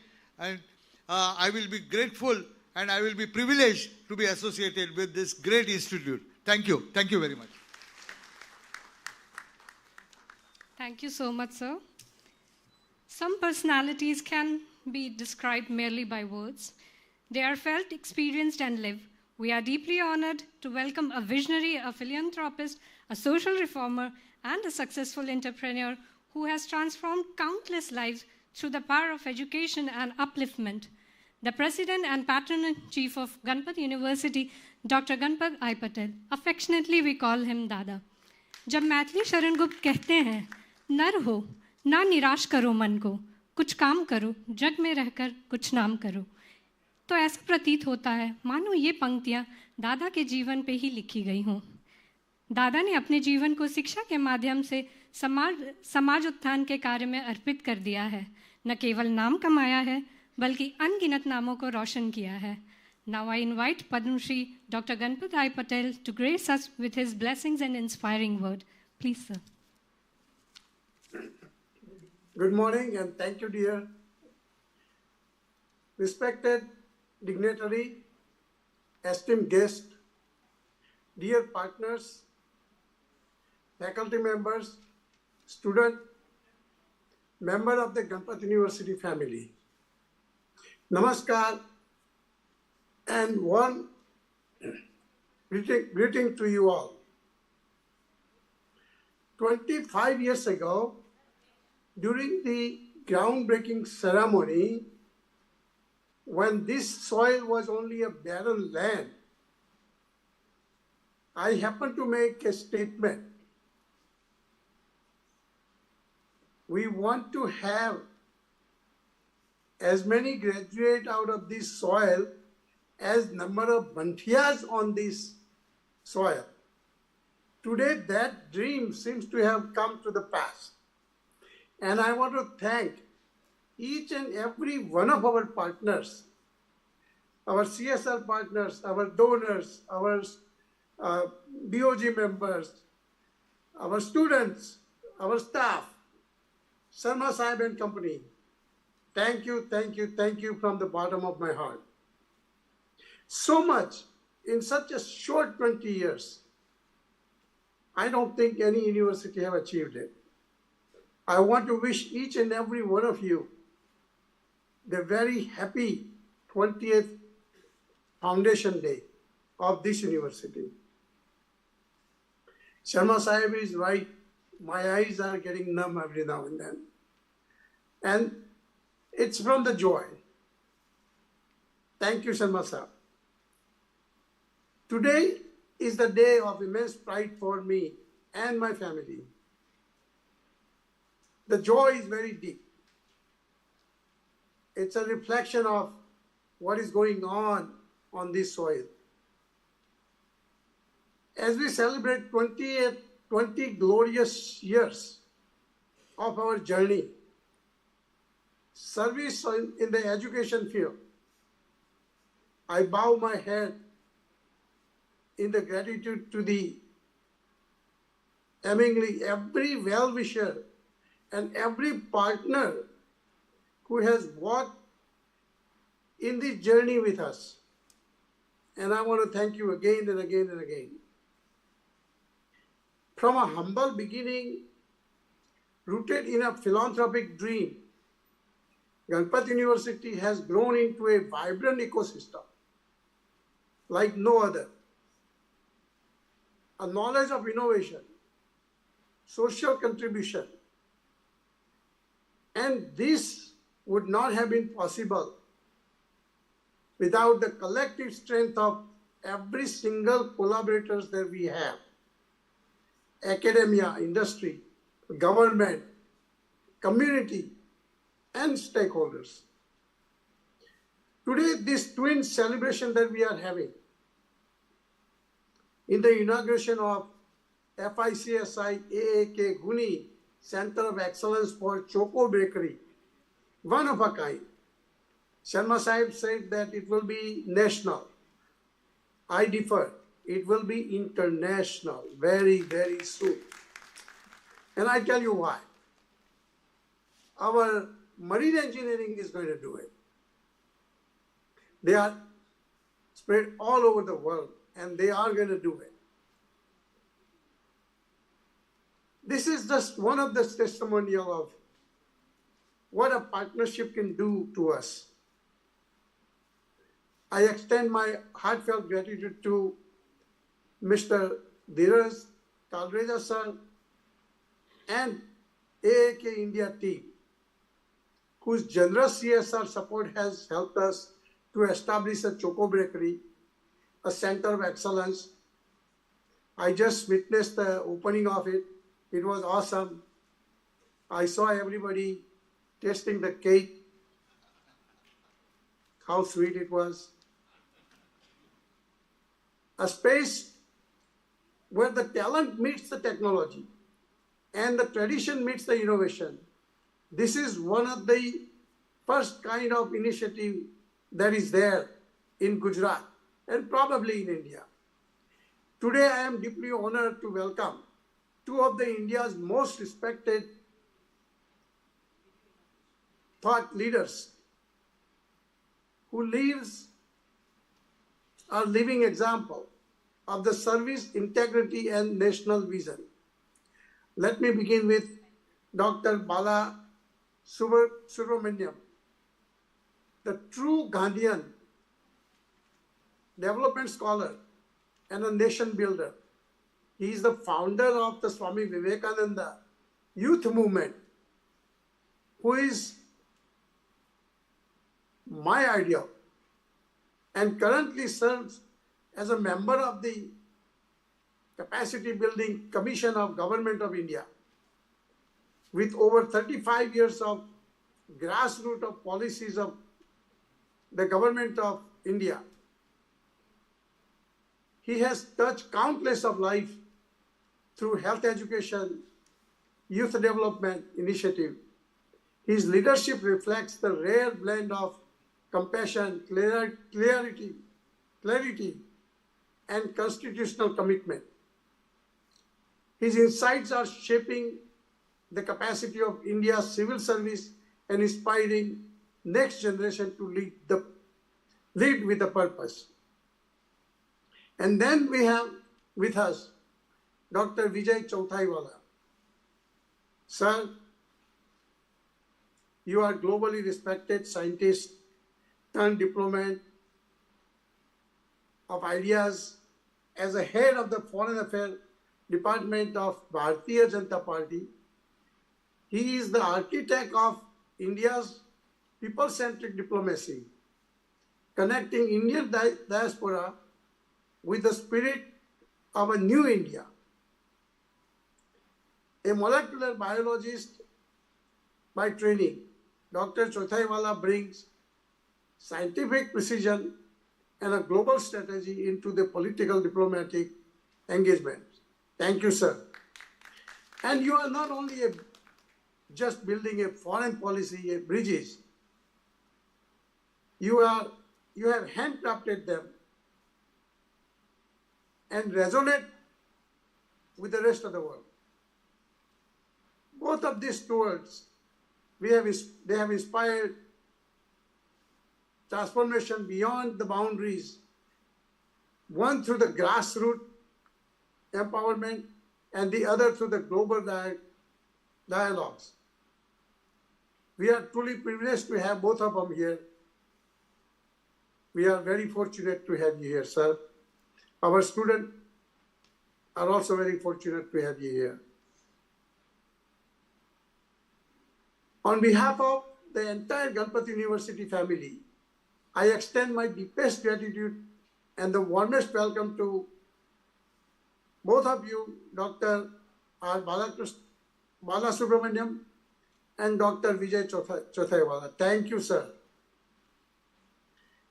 Mr. Jallan Batavia, sir, of Delta Healthcare for establishing 99 lakh advanced skill lab in the healthcare area, shaping the culture of medical education in the country. Thank you, sir. Mrs. Shital Soni of IBM and Mr. Subham Chatterjee of SAS. Thank you, both of you, for your generous support. Mr. Syed Ahmad of Technivention for his vision and rupees 30 lakh support to our health research initiative. Very critical support, critical step towards the integrating the health sustainability. Thank you, sir. Sri Sunil Kumar of ONGC, thank you for supporting us, sir. I know you live very close to us and you have made a point to come to see us time to time. I want to thank you for supporting us on Goa Skill Conclave and continuous support for our various events and programs. We also acknowledge the presence of Sri Vinod Kumar, GGM HDS ONGC Mehsana. Thank you, sir. And I want to thank Kiran Vyas and the Saibes Kushbu Charitable Trust. Thank you, Kiran, for your heartfelt commitment and the scholarship to the 20 of our deserving students. Since 2017, Maruti Suzuki has been a great partner with us. Your friendship and your dedication to this campus and your 30 crore contribution towards the equipment training and the student development, and now electrical vehicle education. I am looking forward to working with you, especially on the electrical vehicle education, especially the electronic part of it. That is my subject. And I will personally see that we will take some of your automobiles, take them apart and educate the students, not only to design, but to design the next version of the automotives. We are truly grateful to Mr. Dada Sagar and Esther DM Healthcare for their generous and visionary support, strengthening the community healthcare, their partnership for launching the mobile medical unit. This will go along with Vidyai Samajotkarsh. It will do a lot to the surrounding villages. Thank you, sir, for your support. Finally, I would like to express my sincere appreciation to Ritul Shroff of e-Info Chips, an entire e-Info Chips team. Sri Vinod Chaudhary, sir, Director of Product Engineering, Mr. Nilesh Rampura, Senior Director of Engineering, ASIC Solution, Sharad Suthar, Associate Vice President. Thank you, all of you. Dr. Mahendra Sharma, what can I say about you? You are the great leader. You are the reason why we are here. You have done a wonderful job holding the team together, encouraging the team, and not only you are about education, but you are about the value education, the GUNI commitment. Thank you, Dr. Sharma, for your leadership. Your unwavering commitment to the excellence. So it is an instrumental of driving the success of this institution. Again, I want to thank all of the BOG members, Praveen Bhai, Dr. Prakash Bhai Jani Sahib, Jayanti Bhai, Praveen Bhai, Parikar sir, Marwa sir, everyone. By the way, we just announced the scholarship to educate our educators. The matching fund from the president's family is also on the way. And with that, again, I want to thank each and every one of you for being here and helping us for this great occasion to celebrate the 20th Foundation Day of this wonderful university. I'm looking forward to next 20 years of a wonderful journey. I think we are making big stride in this small world. Our graduates are all over the world and making difference in the institutions everywhere in the world. I have traveled everywhere and I see our graduates are very successful because they have a holistic education, because they have an education with a value system. They are hardworking, they are sincere, they are honest, they have integrity, and those are our values. We are about Nalanda and Stanford. Nalanda, our values, and Stanford, the modern education. And with that, I want to thank you, each and every one of you. Jai Hind, Bharat Mata ki Jai. Thank you so much, Dada, for the words of inspiration. Thank you so much. It is with great pride and immense pleasure that today we are going to witness the inauguration of two research journals, two research journals, the University Journal of Research, Computer Science and Applications, a platform and vision to foster innovative thinking, rigorous research and academic excellence in the ever-evolving domain of computer science, and the University Research Journal of Engineering and Technology, which is a biennial peer-reviewed journal. We request all the dignitaries to join us for the unveiling of these two research journals that we have here. The University Research Journal, Computer Applications, and the University Research Journal, Engineering and Technology.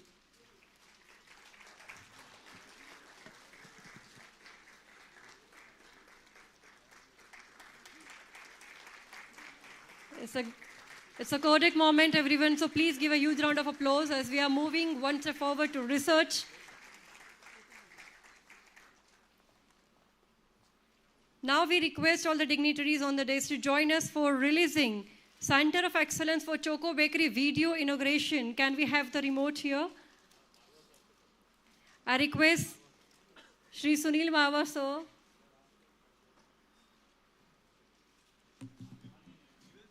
to release the Center of Excellence for Choco Bakery video inauguration.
The Center of Excellence is ready to sell the range of high-quality bakery products under the equivocative and premium brand name of Saffron Crust, the Baked Bliss, emphasizing luxury, heritage, and quality.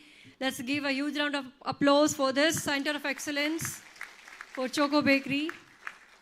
Now, moving further, it is with great honor that we invite Sri Sunil Marwa, sir, a visionary leader and an ardent advocate of skill development in India's food processing sector, as the Chief Executive Officer of FICSI, the Food Industry Capacity and Skill Initiative. Sri Marwa has been instrumental in aligning industry needs with talent development across the nation. We request sir to please come on the stage and grace us with his words. Please, sir.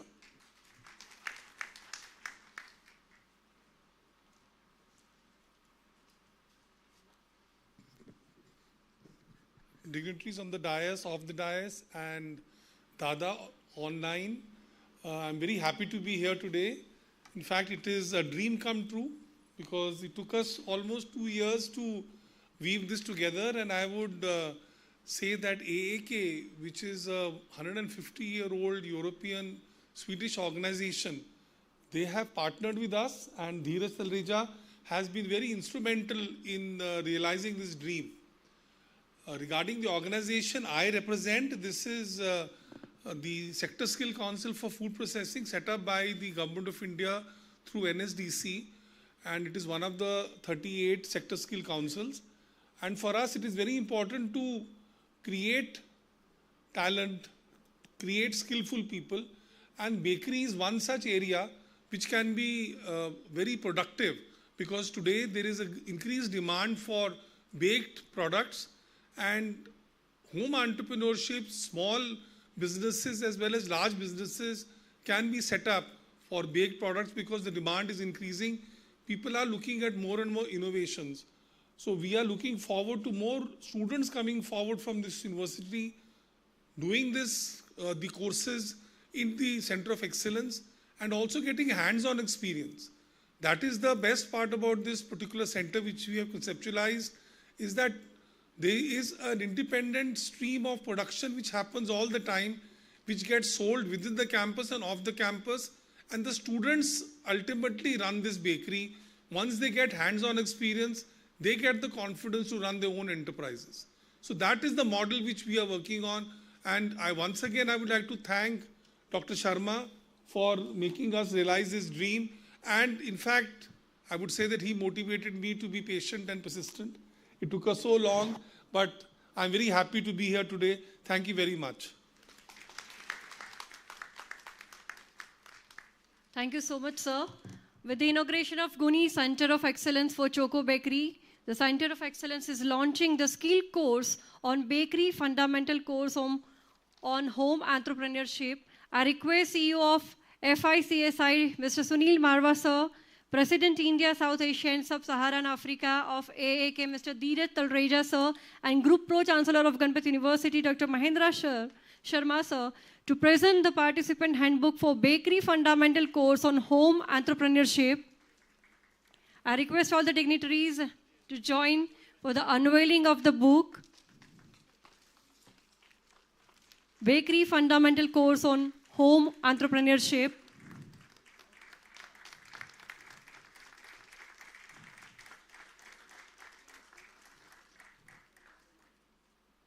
Thank you so much, all the dignitaries. It gives me immense pleasure to invite Sri Dheeraj Talreja, sir, a globally recognized business leader and the President for India, South Asia and Sub-Saharan Africa at AAK, a leading global player in specialty oils and fats. Please, yes, sir. Friends, this is a great step forward and will help achieve Honorable Prime Minister Narendra Modi ji's dream of converting the homemaker into an entrepreneur. Congratulations to the team of AAK, Mr. Marwa and Mr. Sharma and his team. Thank you, sir. Yes, sir, please. So good afternoon, everyone. Good afternoon, everyone. Congratulations on 20th foundation ceremony for Ganpat University. And Dada, I must start giving you a little bit of a context, why I jumped on this movement or this journey. So 2 years back, Marwaji calling me that I want to meet you and we would like to explore with you about setting up a center of excellence in Gujarat with the name Ganpat University. That was a period I moved back to India, having lived in Switzerland and Singapore. And for me, during that era, I was not aware of this movement happening in this part of India. And a meeting in November 2023, what touched me or motivated me was around the values. And that's something was very transformational for me, that there is a university who is focusing on hardware piece of it, which is the skill, which is education, but most important, the software piece of it, which is a value system, which is very important when we grow in life actually, because that's what the dilemma that we face. So that was the starting point. And then, I had a visit over here and my whole perception changed actually. And we can see that Dada joining in the US time zone, so must be early morning for you, 2 a.m., 3 a.m., not sure you are in East Coast or West Coast over there. That talks about commitment and a passion about you actually. A lot to be learned from us, for us from you actually. He's in California, okay, yeah, so I think that's, yes, it's late night, it's early morning actually, so that's what, really a lot to be learned, that, it's the passion that we can see with that. Now, we are really sitting in a, this is really transformational at this point of a time. We are sitting in a tea world, and I'm not talking about any geopolitical tea world. I am talking about the transformation world actually. Why I'm bringing that up? India food industry is going to be around $500 billion with a growth of 10 to 11%. So that's one aspect of it. Now let's zoom it out, Riker said about, exporting manpower or people from India to rest of the world. The way we are eating food, the way we are consuming, we will require 1.6 times of Earth. So by 2050, we'll be 10 billion of population, and 10 billion of population is, with the current rate of consumption, will require 1.6 times of Earth. I know that, we are all disruptors, innovators sitting in this room, but I don't think so we have uncovered any additional Earth actually. Now, from where the solution for this crisis is going to come, that's going to be coming from innovative minds and brains which are sitting over here in Ganpat University and similar universities in other parts of the world with that. And the few areas which really touch me, that, it's artificial innovation, biotechnology, alternate sources. Those are the ways that by which we'll be able to feed the population in a more sustainable manner. And as AAK, which we are a 150-year-old company, and we are into ingredient space that goes into food, health, and pharma, I think we truly believe in this particular thing, that we need to work together. Industry and academia need to work together to find the solution and to be ahead of the curve, so that when the students are moving out, they are employable, not on papers, but they're really employable when they walk into the industry onto that. And that's the reason we are very delighted to get an opportunity and very grateful that we have been able to associate with Ganpat University. And this is our first step towards building up of skill in India, as well as towards upliftment of society through education, through skill, so that people can be dependent, independent, and interdependent as a society with that. So with that, thanks a lot, everyone, and wish you all the best. Somebody said that, I only would like to wish that, would love to see in next 20 years, not Stanford and Nalanda for India only, but I would love to see Ganpat University to be Stanford and Nalanda for the world actually. That's the dream that I'll do it, and I'll keep on coming and we'll keep on challenging on that. Thank you very much. Thanks a lot. Thank you so much, sir. Moving next. जो चलते हैं उस राह पर जहाँ कोई ना जाता, वही इतिहास बनाते हैं, वही दीप जलाते हैं. जिनके सेवा, धर्म और नीति ही शक्ति है, ऐसे लोग युगों को, समाज को दिशा दिखाते हैं. एक ऐसा नाम जो विकास, नेतृत्व और सेवा का प्रतीक बन चुका है. So today we have truly privilege to be in the presence of a development activist, a public policy expert, and a beacon of integrity and leadership, Dr. R. Balasubramaniam. A life that teaches us one thing: leadership is not about power, it's about purpose.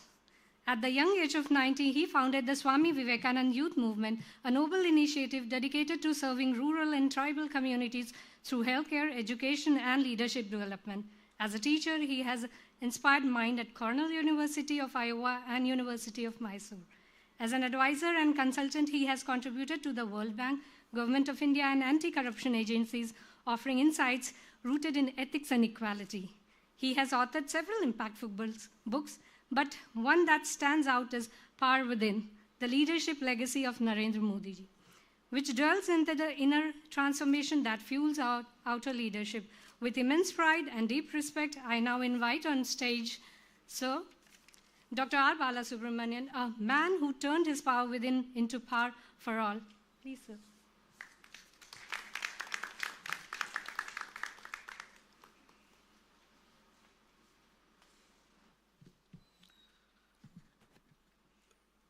Namaskar. You know, the subject that I am supposed to be speaking on today is arousing the power within. As I was sitting there, I was just remembering a very famous, I come from Karnataka, so obviously all my proverbs and my thinking is all in Kannada. There's a very famous proverb that we say in Kannada: a farmer lives on the banks of the river Kaveri, and it's funny that he wants to take the water from his well to the Kaveri and pour it into that. Essentially, what it means is my predicament. Standing in a university which its very presence and ambience itself arouses the power within, talking about it looks a little redundant.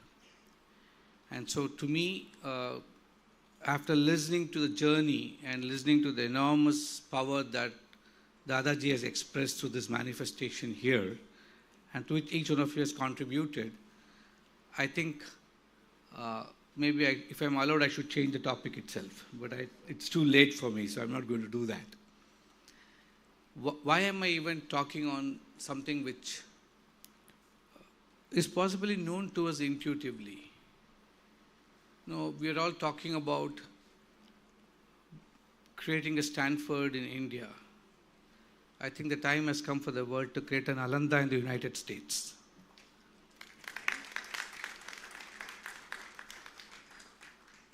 I too, in my mistaken journey of seeking knowledge outside of India, had done a lot of studying, teaching, etc. at Harvard. And this myth that that's the center where you can learn leadership had also filtered into my mind. So having lived and worked with indigenous tribals, living in their huts, eating their food, the best years of my life, 25 best years of my life, a very angry activist who at the very word of looking at injustice would sue the government. Today it's funny, I'm inside the government. At those days I used to constantly battle with the government, either the state or the national government then. Being concerned that people sitting in Delhi, you know, in Kannada we call a village as a halli. I would say people in Delhi have no idea of the hallis of India. And that really sort of angered me to the point where I thought I need to acquire more knowledge. I was just an young physician at that time. And I thought medicine and knowledge of medicine is more than enough. Inspired by Swami Vivekananda and his message of national reconstruction. In search of discovering my own self, and like Gandhi said, the best way to discover oneself is to sort of sink yourself, drown yourself in the world of service. But then when you see exploitation, injustice manifesting every day, and when you start connecting that exploitation to national policies, you feel very disturbed. I lived in an area where the entire forest was called a national park but didn't have the legal status of a national park. The state forgot to notify it. I lived in a place where 4 reservoirs were built and people were mercilessly relocated, but everybody forgot about them after the relocation. You can't think of all those things today. I'm talking of 35, 40 years ago. So I was to wonder, how can a policy maker be so blind and stupid that he can't even recognize, and he's supposed to be elected from the people, the masses, and they claim to represent them, and how do they not even think about these people there? And then I thought maybe policy making is a problem, so I should go into understanding how policies are made. At that time, India didn't have a single real well-known course on public policy. We always imitate the West without even knowing that India is a treasure house of policy knowledge. But then I also fell into the trap, went to the Kennedy School. I thought I could learn public policy there. After some time, I thought it's not the policy that's the problem. It's the leadership of the policy maker that's the problem. And so I started studying about leadership and went deep into it, did fellowships and all that we all do in the world of academia. Came back to India, thought that, wow, I have a Harvard degree now, so I must be really good at it. And I then went back to my forest. And that's when I had won a battle. I had sued the government and won the case in the Human Rights Commission. And the government was forced to release 500 acres of land as compensation for our tribals. So I met the chieftain, the head of all the chieftains, who came and met me. And I thought he's coming to prostrate at my feet and say, hey, holy God, you got us all this land. And when he met me, Kempaiah, I still remember, a very 70, 80-year-old chieftain, he looked at me and said, you have destroyed my community by this victory. What I thought was victory was possibly the greatest loss that I had created for this indigenous community. And I didn't understand. I thought, what do you mean? I was beaten up, I was sent to jail, I experienced everything activists experience. And I thought, I've done so much for you and you can't even say thank you? And then he said, your victory is our loss. You people from the cities. I grew up in the city of Bangalore. I'd never been into an Indian village till then. That is the phase of my life when I went into the forest. And he told me, you will never understand. You people from the cities will never understand. By winning us land, you lost us our identity. Now it's a very deep provocation which took me a long time to process. As a very young person, I never understood what he said. And then he explained and he asked me a counter question. He said, I have an identity of a tribal, an indigenous tribal dweller of this forest of India, in Western Ghats in Karnataka. To me, Jal, Jungle, Jameen is my identity. What is your identity, he asked me. And that question is a very powerful question. We all, if I were to ask each one of you in this room, your identities, each of us will say, I'm in the Department of Management, or I'm a professor in mathematics, or, well, the compeer was inviting people, they're all by designations. We all fall in love with our titles and our designations and our professions and our jobs, that we don't truly know our identities other than what we are identified by society as. Here was a Kempaiah, a so-called illiterate forest-based tribal, challenging me for my identity. And I didn't know what to answer. Should I tell him I'm a Bangalorean? Should I tell him I'm a Kannadiga? Or should I tell him I'm born into a Tamilian family but born and brought up in a Kannadiga environment? Or should I tell him I'm a physician? Should I tell him I'm a Harvard graduate? Should I tell him I'm a founder of an NGO which is working for them? I didn't know. And that's when it hit me, what is it that we have as an identity for all ourselves? And we live in a world, my friends, where identities are built by fragmentation and not by integration. We'd like to be known as South Indians, I live in Delhi, and I'm fascinated that when people meet me, they ask me, "Aap Madrasi hai kya?" Because for North India, there's nothing other than Madrasi for South India. Right? They don't even know the name of Madras has changed long ago. Anything below the Vindhyas is not even India for them possible, it's Madrasi. And we identify ourselves like that. And so we are constantly have to define ourselves as what we are not rather than what we are. Why can't we stand up and tell the world we are a proud Bharatiya? Thankfully, the last decade, our Honorable Prime Ministers made us stand up and tell this word proudly around the world too. And today it's a matter of pride that we can tell everybody I'm from Bharat. And that's when it hit me, I hardly know Bharat. I knew the world. I knew the world of medicine, which the Western world brought to India. I didn't know Ayurveda. I knew that exercise is a great thing for my patients, but I didn't know how to tell them to do yoga. I knew all the principles of leadership because I had done my deep fellowship and research on them, but I hardly knew leadership the way an Indian should know or Bharatiya should know. So it was so embarrassing more than 20 years ago. I decided that I'm going to first learn to become a Bharatiya, which no university teaches us. All the books of medicine that I read were Hutchinson and that son and this son, but not a Ramaya or a Somaya or a Krishnaya. We don't take pride in our own knowledge. And I didn't then. Driven by the shame of this embarrassment of not knowing myself and my own country and my own wealth of civilizational knowledge this country has got, I decided to do something about it. Our children today know Tom and Jerry more, and we seem to be carried away by it, than Jataka tales or Panchatantra. They are just comics, and when I grew up, I don't even know those comics exist today. We had Chanda Mama and Amar Chitrakatha, and they taught us India, rather than India learning from our own ways. So I went deep into it and started reading about all this. Started it simple, started Jataka tales, Panchatantra. Got deeper and deeper and deeper, then started reading Shankara's works, Atmabodha, Viveka Chudamani, read the Bhagavad Gita as much as I could, the commentaries of all the acharyas. Started looking at some of the Upanishads, and there's such an ocean of them, we can't drink. It's like drinking from a hose pipe, and you can't. At best, we have a straw in our hands. And I discovered so much about leadership that this country can tell the whole world about, and we never even knew how to tell it. It's so sad that as I was doing my research, I read a book by Archie Brown. The book is The Myth of a Strong Leader. And I was thinking, and by that time, I'll come to that a little later, but then I started finishing my research and I realized that there's so much of knowledge in this country that I can't find a flesh and blood example who manifests this leadership. And so I went to my guru. He was a monk of the Ramakrishna order in Mysore, who guided and mentored me for a long time, very elderly by then itself, and he was in his last stages of his life. I went to him and I told him, 13 years of research, I've written so much of notes. I think it's useless because there can be nobody, because we in India are extraordinary people. We always talk about the past. We said Mahatma Gandhi was like that, Aurobindo was like this, Vivekananda was great, Ramana Maharshi was like that. And by proxy, what we learn to do is to build a statue for them and every year declare a Jayanti and put a garland and say, that's it, I've done my job.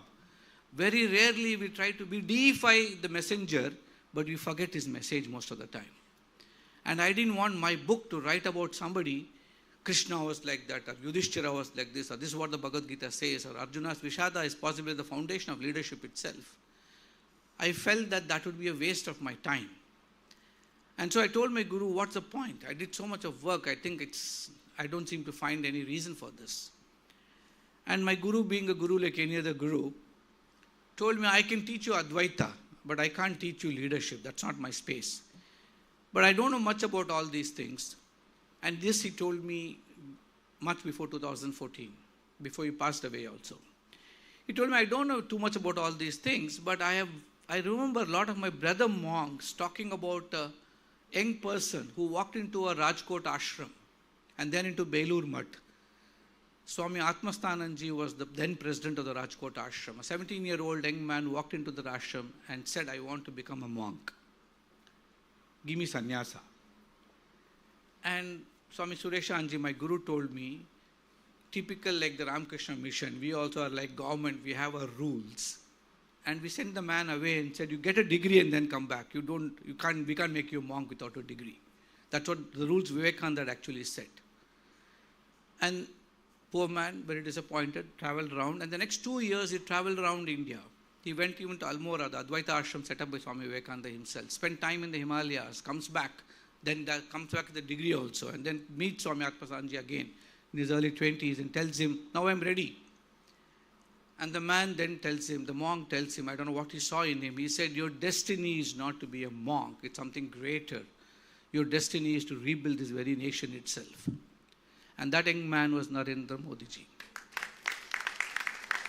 And I discovered this in my research, much deeper and a lot of information. But when my guru told me, he said, I don't know much about this man, but my monk's friends have told me, he's somebody whose life you can study.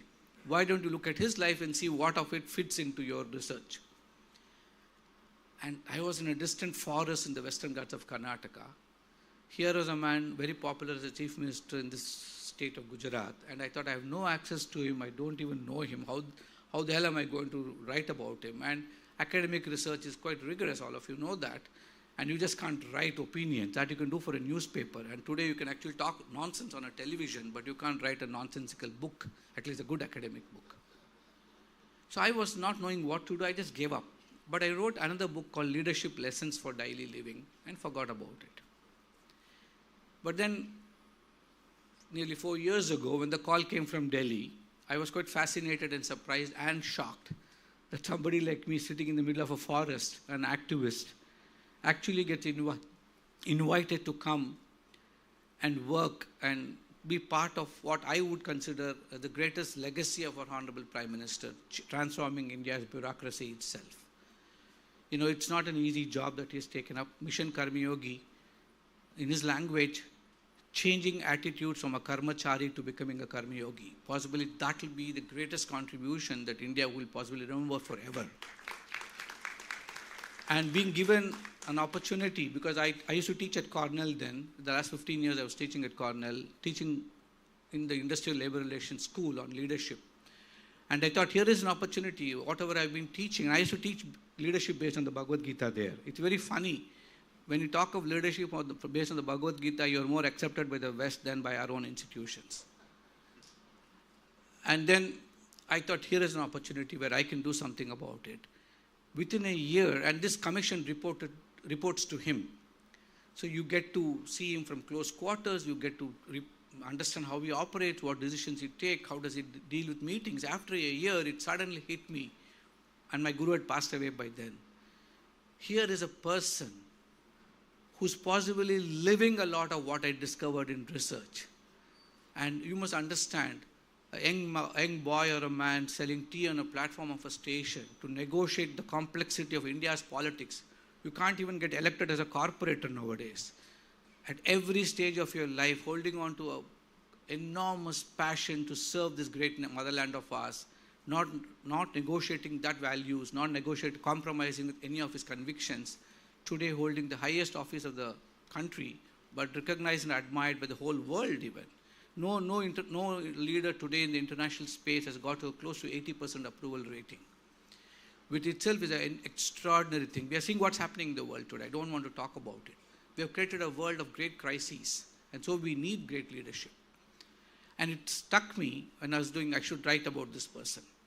Obviously, you don't write about the Honorable Prime Minister, you just don't write. You just go ask him first.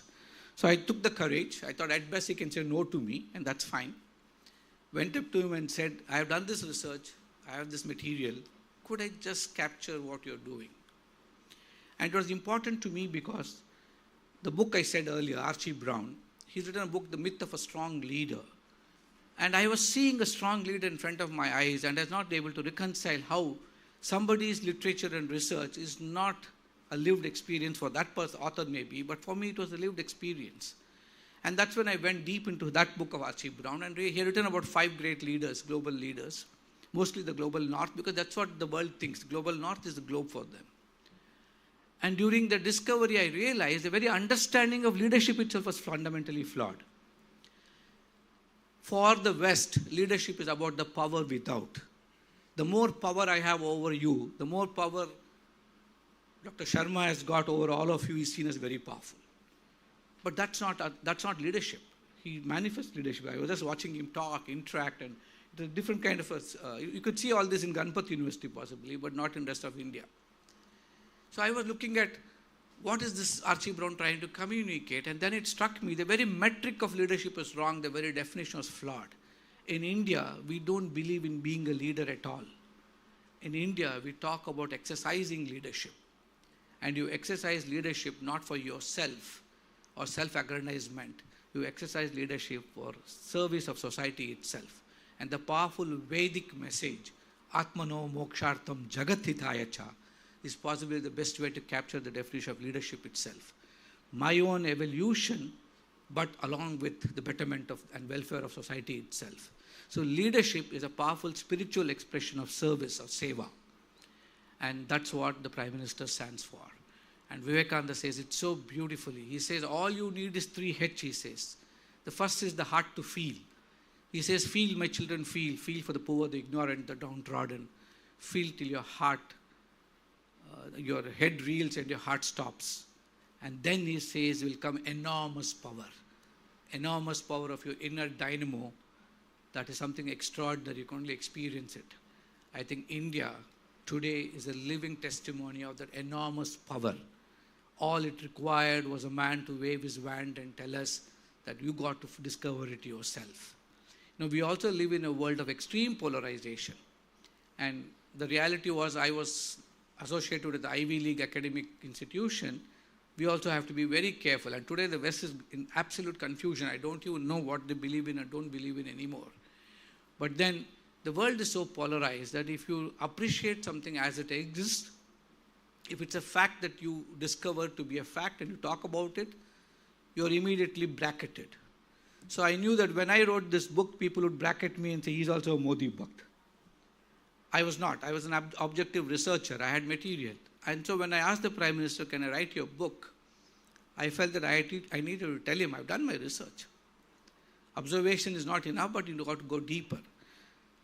Though he was initially hesitant, he permitted me. And then when he asked me why, I said the world needs to see a flesh and blood example. A flesh and blood example where we can decide to live like that and start imitating that at least. And I said that's an obligation that we need to fulfill because we got to do it. And he told me, I'll agree, but you'll have to have I put 3 conditions on you. And that itself is a manifestation of the power within in its own subtle way. The first condition he said, अरे 400 से ज़्यादा लोग मोदी भक्त लोग मेरे बारे किताब लिखे हुए हैं. I don't want another Modi Bhakt ka kitab. So if it is that, he said, don't waste your time. It takes a lot of courage to say that because everybody wants to be spoken about. And the second thing he said the whole world thinks leadership has to be imported to India from outside. If it's a book worthy of saying that this is India's understanding of leadership and we can send it back as a Vishwa Sandesh of our country, then you should write that book. So he said it must be an academic book. It must be a book born out of deep research. And the third, he said, it's a condition which I can't fulfill. That's a condition only each one of you can fulfill. He said, Kitab padne ke baad. He said, I need 1,000 leaders to emerge to serve this country. So hopefully you will buy and read the book. And each of you will be inspired to awaken the power within you. Because it's very easy for us to stand out and say, one Prime Minister there will take care of our nation. I think that is not the way development can happen. That's not the way progress can happen. That's never the way Vikasit Bharat can happen. In his own language, we need a Team India for a new India. We need to awaken that power within each one of us. And what is that power within? It's a very simple way of articulation. India talks of a leadership where we practice what we call being the observer. We are so caught up in our roles. If you look at the Bhagavad Gita and what the beautiful dialogue that Krishna and Arjuna have, we all credit Krishna with having the Gita given to us. We say Bhagavad Gita, we say Bhagwan Krishna. Just imagine, if there had been no Arjuna, there's no Bhagavad Gita also. If we didn't have the conflict that arose in Arjuna's mind, if he didn't have his despondency, if he didn't have his vulnerability that he felt on the battlefield, extraordinary warrior, and looked up to Krishna, and see the beauty of Krishna. Krishna was God. Arjuna knew that.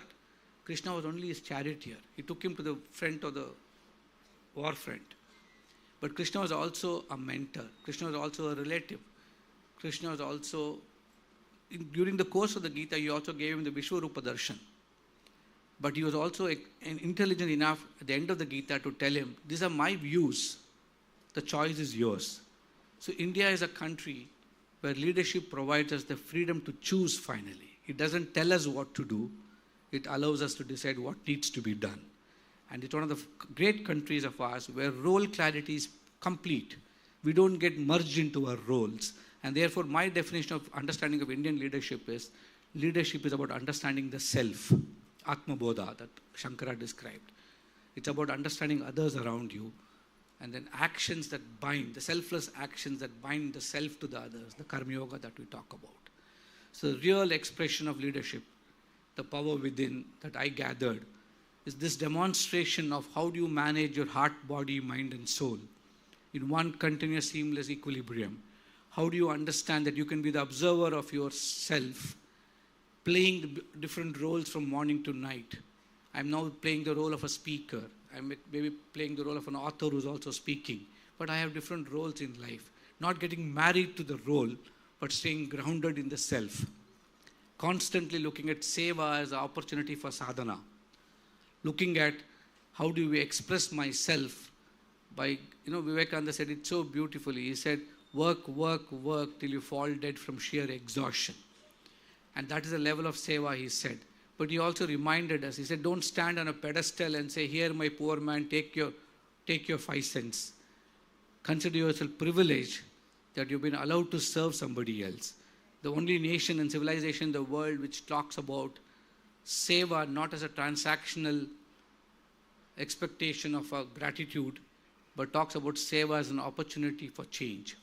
It's the only nation, again, which talks about looking at seva, the spirit of looking at God in the other. Shivajnane, Jiva Seva is what our scripture says. But then we have forgotten all that. If you want to truly bring out your power within, to understand what Sthita Pragnate is, to understand what Darshanika state that our scriptures talk about, to understand that deep inside you is a connection which exists with everybody else. Several times when the opportunity of writing the book also gave me an opportunity of 2 years of going very deep into the Prime Minister's life, his actions, his talking, his nature. And I discovered such powerful moments, unbelievably powerful moments, that there is no way that any human being could be operating the way he operates, but for that connection that is made with the superconscious is what I believe in. That darshanik state that he enjoys, that Advaita talks about, the spirit of oneness in the space of oneness, whether it's his communication style, which in the Natya Shastra, we talk about it as Sadharanikaran, which I write about in the book, or his decision-making abilities, or the intuitiveness that he claims he does not know how, but he told me, you're the researcher, you discover and write about it. And the way he plugs into that super state, and he can come out with such deep insights, that ability to learn all the time, from quantum computing to green hydrogen to public administration, the person can talk at length about it very deeply. You can't imagine how one human being can have so much. To me, when I read Swami Vivekananda's life, the kind of lectures he gives at different places, different topics, you can't believe a human being could know so much. And he hardly lived from 1863 to 1902, 39 years of his life. How could he accomplish so much? But then when you look at and understand the power within and how you can unleash it, how you can arouse it, and that arousal can only be for a selfless cause, when you can go beyond yourself. And I want to conclude with one story which is not in the public domain. It came out in my book for the first time. It happened here in Gujarat, when Prime Minister was a small child of 7 or 8 years old. In his village, those days villages are real community, real place of community existence. His neighbor was a barren couple, and that barren couple didn't have a child for a long time. After a lot of yearning, they had this baby. The whole village celebrated, and young Narendra didn't understand why is the village celebrating their child's birth. Nowadays, we live in an urban existence. We have become so nuclear that we have to call up our own husband or wife who's staying in the first floor and say, call the cell phone and say, come home for dinner. We live in that. That's a reality for most of us. But in this particular small household, the whole community was celebrating the birth of the child. And Narendra asks his father, why? He says, that's how we do it. And that's it. That's how we all do it. And that's India. But within a week, the child falls sick. And the child dies. And the whole village goes into mourning. It's as though the village lost something. But then what happens, what Narendra noticed was that neighbor had a cow. And the cow stopped eating. So he was quite puzzled, and again, and like any 7, 8-year-old goes to a father, even if the father doesn't know an answer, we all invent answers and give our children. Now we can't do it because they'll go Google and tell you you're wrong. But those days it worked maybe. And the father tells Narendra that, the cow must be also grieving. Like we are grieving, the cow is also grieving. Within a week, the cow actually dies. And again, a 7, 8-year-old can't understand this. He goes to the father and says, but why? The cow died. He said, yeah, maybe it was grieving so much that it died. And that time, that's when Narendra Modi felt that if an animal can feel so intensely for human suffering that it can die by that feeling. How intensely should I feel when I see human suffering, and what should I do about it? And he said, my job is only to make sure I can ameliorate human suffering whenever I see it. That conviction that started, what in leadership language we call crucible movements, sustaining it for this entire, such a long period of time, 65, 70 years, living it every day, constantly searching for that higher purpose where he can get a smile on somebody else's face and look at how do you do it. That is the expression of power within, my friends. Every one of us in this room is capable of that. For that, we need to discover ourselves.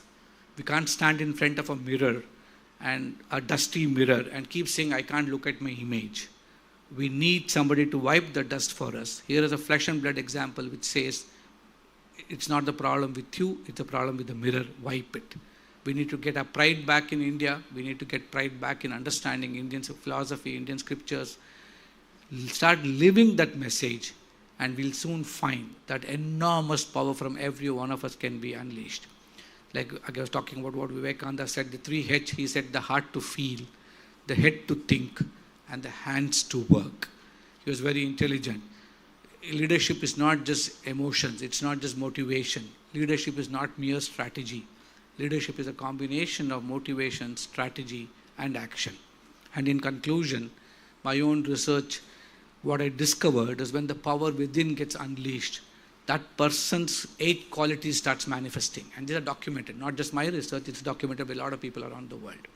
First is that person's conviction and his faith and hope increases. Faith that the world will be a better place despite all the problems we are seeing, and hope that it will happen in my lifetime. The second thing is the person's sense of humor grows. You will find them laughing a lot more. And most of you would have seen Prime Minister on television, a strict, tough man. But you got to meet him in private. I'm sure Vijay ji will have a lot of stories to share with us too. The jokes, the humor he makes. I can still remember the latest experience of mine. When I went to him to give him the book, he had asked for 2 copies. I took 3. I was a little, confident that somehow I could convince him to sign a copy. And people around him had told me, don't ask him, he will normally not sign. So I thought, at best he'll say, no, let me go ask him. And it was an hour-long conversation, and he asked me, तीसरा किताब किसके लिए है? तो मेरे लिए sir, sign करके दीजिए. And he was so enthused, like a child, he got up and said, I'm going to sign it. He signed it. And in all the joy and excitement and enthusiasm of having achieved the impossible, I forgot to take the book and I left the room. As I was getting to the door, I heard a very gentle, he said, Baluji, and I turned around and I was a little shocked because the Prime Minister calls you, you're actually nervous. He doesn't know that, but we know that. And he looked at me and said, मैं सोच रहा था ये आपके लिए बहुत अमूल्य चीज़ है, शायद नहीं है. And he then came and gave me the book. Very, like a grandfather laughing and giving it in your hands. His sense of humor is something extraordinary. So faith and hope, sense of humor, spirit of service, fearlessness. I write about it. Abhihi, abhihi, abhihi is the most powerful Vedantic word that you can discover. Abhaya, the fearlessness. India talks of fearlessness. The Western psychologists only talk of courage. We talk of transcending fear itself. No other civilization in the world has brought out this kind of knowledge. And so I write about 8 qualities that I had. Compassion is another one of them. Finally I talk about mindfulness. If we can be mindful of whether these qualities are there. A spirit of self-inquiry is what I describe spirituality as. I write about it. A chapter dedicated to calling, how does he lead spiritually? All this can happen if we can take care of our heart, body, mind and soul. And that's what Indian civilization has given us as a tool to get this power within, experienced, expressed, and make mankind better and this world a better place. Thank you all so much.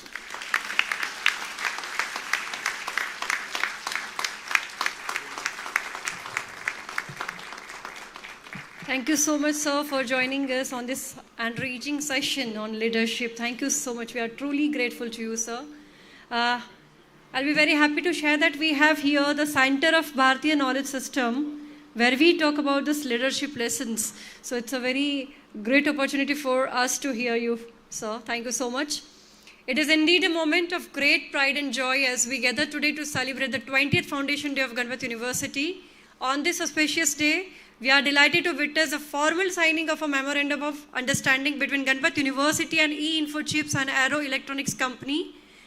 I request from Ganpat University our Honorable Group Pro Chancellor Dr. Mahendra Sharma sir, and from E-Infochips Mr. Vinod Chaudhary sir. I request Dr. Kiran Amin sir, Deputy Pro Vice Chancellor and Executive Dean, Faculty of Engineering, to join us for this MOU signing ceremony.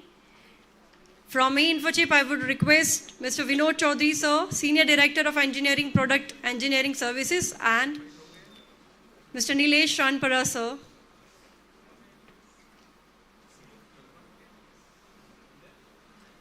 This MOU marks a new chapter in a collaboration that spans over 13 years, a partnership that has continuously strived to bridge the gap between the academia and industry. The objective of this MOU is to enhance the quality and delivery of the Bachelor of Technology BTech programs in Electronics and Communication, with a clear focus on outcome-based education and promoting industry-ready graduates. This collaboration focuses on expert sessions, student internships, skill development programs, curriculum support, training the trainers, recruitment assistance, and project-based learning.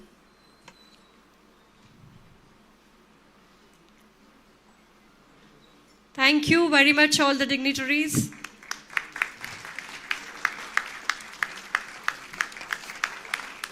Of course, it is a Kodak moment.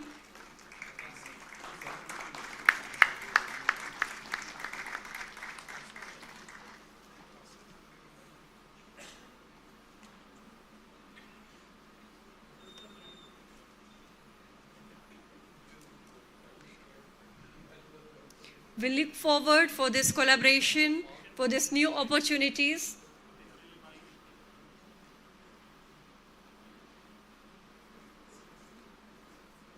Thank you very much. कुछ लोग सिर्फ नाम नहीं होते, वे विचार होते हैं, दृष्टिकोण होते हैं। वो सोचते हैं राष्ट्र के लिए और जीते हैं राष्ट्र के लिए और लिखते हैं नए युग का इतिहास। आज हम उनका अभिनंदन करते हैं, एक ऐसे व्यक्तित्व का जो विज्ञान, नीति और नेतृत्व का अद्भुत संगम है, doctor Vijay Chauthaiwale ji, a scientist, a strategist, a public intellectual, and above all, a patriot working behind the scenes to shape India's presence on the global stage. As a scientist, his journey didn't end in the lab bench. Instead, he carried the rigor of science into the realm of policy and diplomacy. Since 2014, he has been serving as the in charge of Foreign Affairs Department and a national executive member of the Bharatiya Janata Party, working closely on international strategy and outreach. So he is the editor of the insightful book, The Modi Doctrine, New Paradigms in India's Foreign Policy, a work that redefines India's position in the global arena. आइए हम सब मिलकर तालियों की गूंज से sir का स्वागत करते हैं और उन्हें अनुरोध करते हैं कि वे अपने विचारों से हमें समृद्ध करें। Doctor Vijay Chauthaiwale sir, please sir.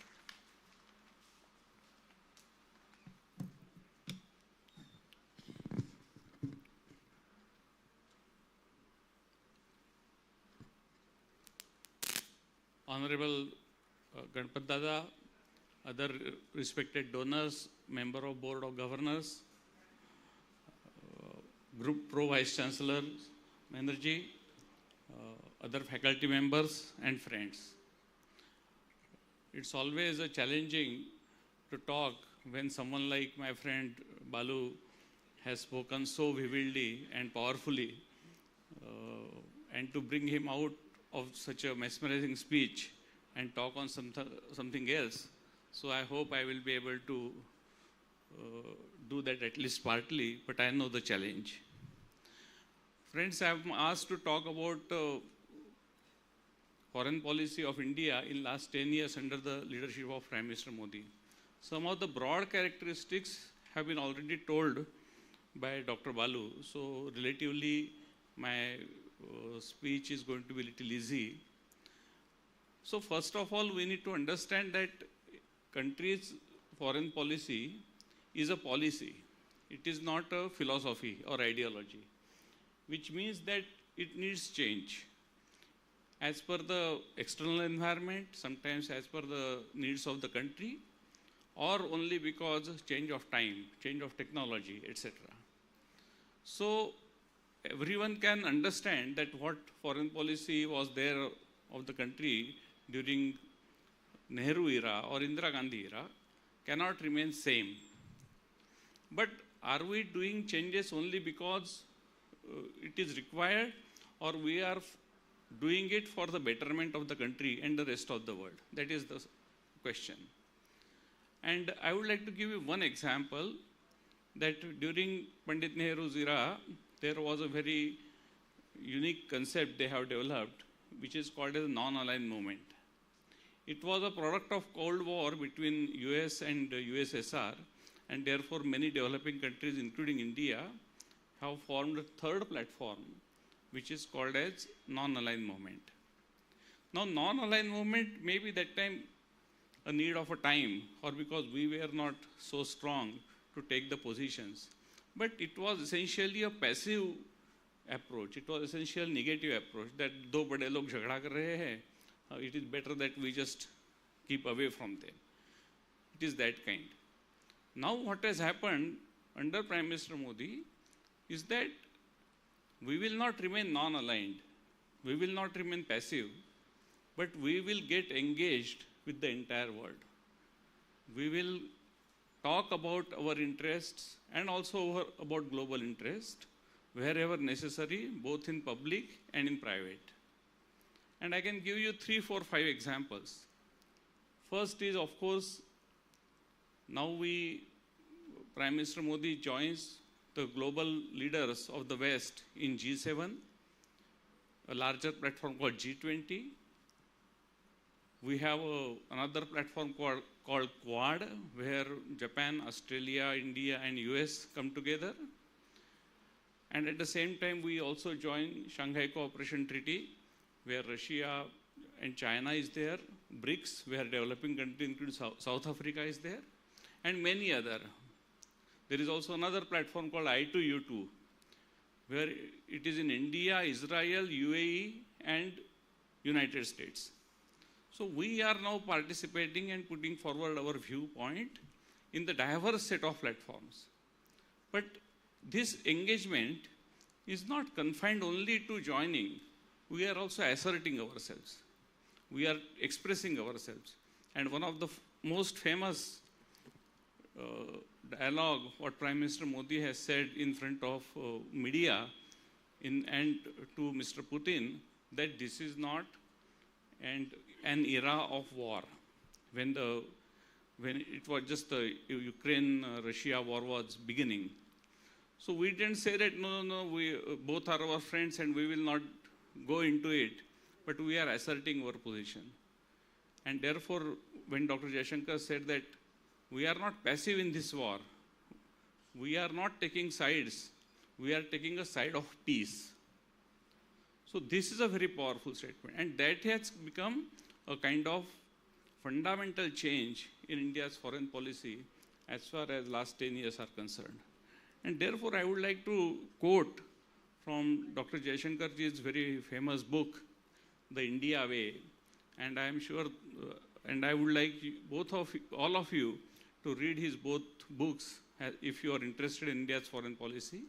But this in first book, what he said is that this is the time for us to engage America, manage China, cultivate Europe, reassure Russia, bring Japan into play, draw neighbors extend the neighborhood, and expand traditional constituencies of support.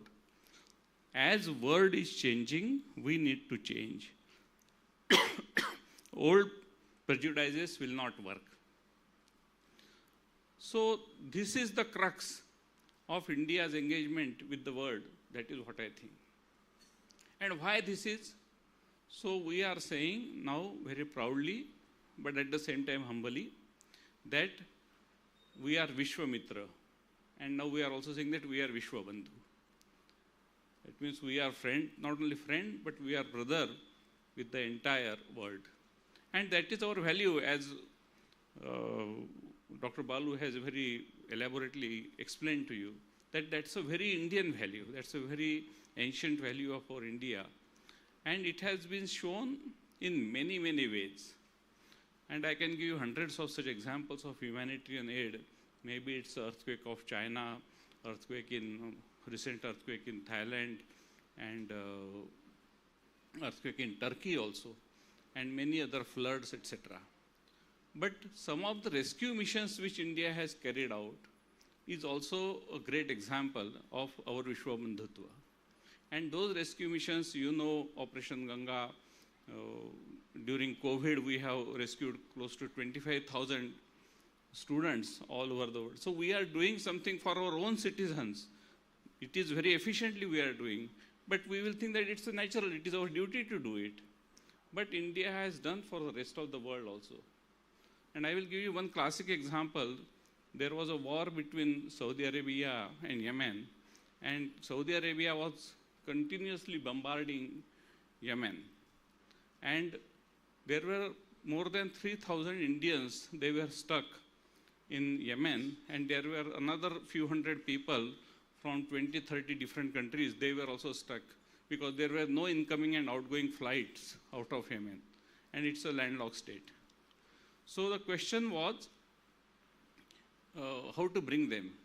So initially, India requested Saudi Arabia that there should be a momentary ceasefire where we can rescue all the citizens, but Saudi Arabia refused. But thanks to the friendship between Saudi Arabia and India, the solution has come that every day Saudi Arabia will stop bombing for 2 hours. And during those 2 hours, the flights can go on and then bring back the refugees. But because the distance between Yemen and India was very big and the flight would have taken much more time, India has created a base in a very small country, Djibouti. And from there, in those 2 hours, flight would go, pick up the people and come back. This operation became so successful that many other countries whose citizens were stuck up there, they also requested India that we don't have this capability, please rescue our people also. So India has rescued, if I am not wrong, people from more than 20 countries. Second and very powerful example is of COVID vaccination. And being a biologist, I can tell you how much it was difficult, it would have been difficult to manufacture 2 billion doses for our countrymen.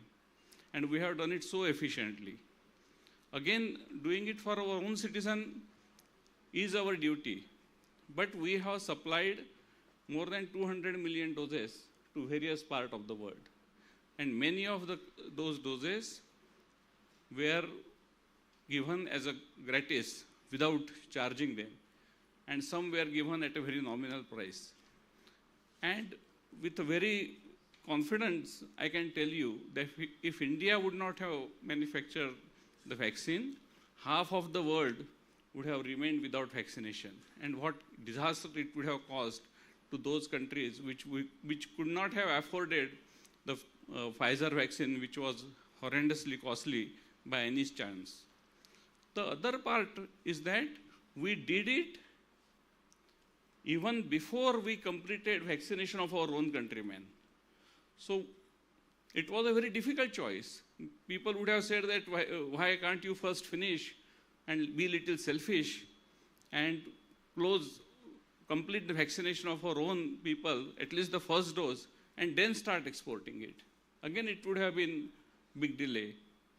But government under Prime Minister Modi took a very cautious decision that while we can continue giving vaccines to our own citizens, at the same time we can start supply vaccines to other countries, which many other developed countries have not started.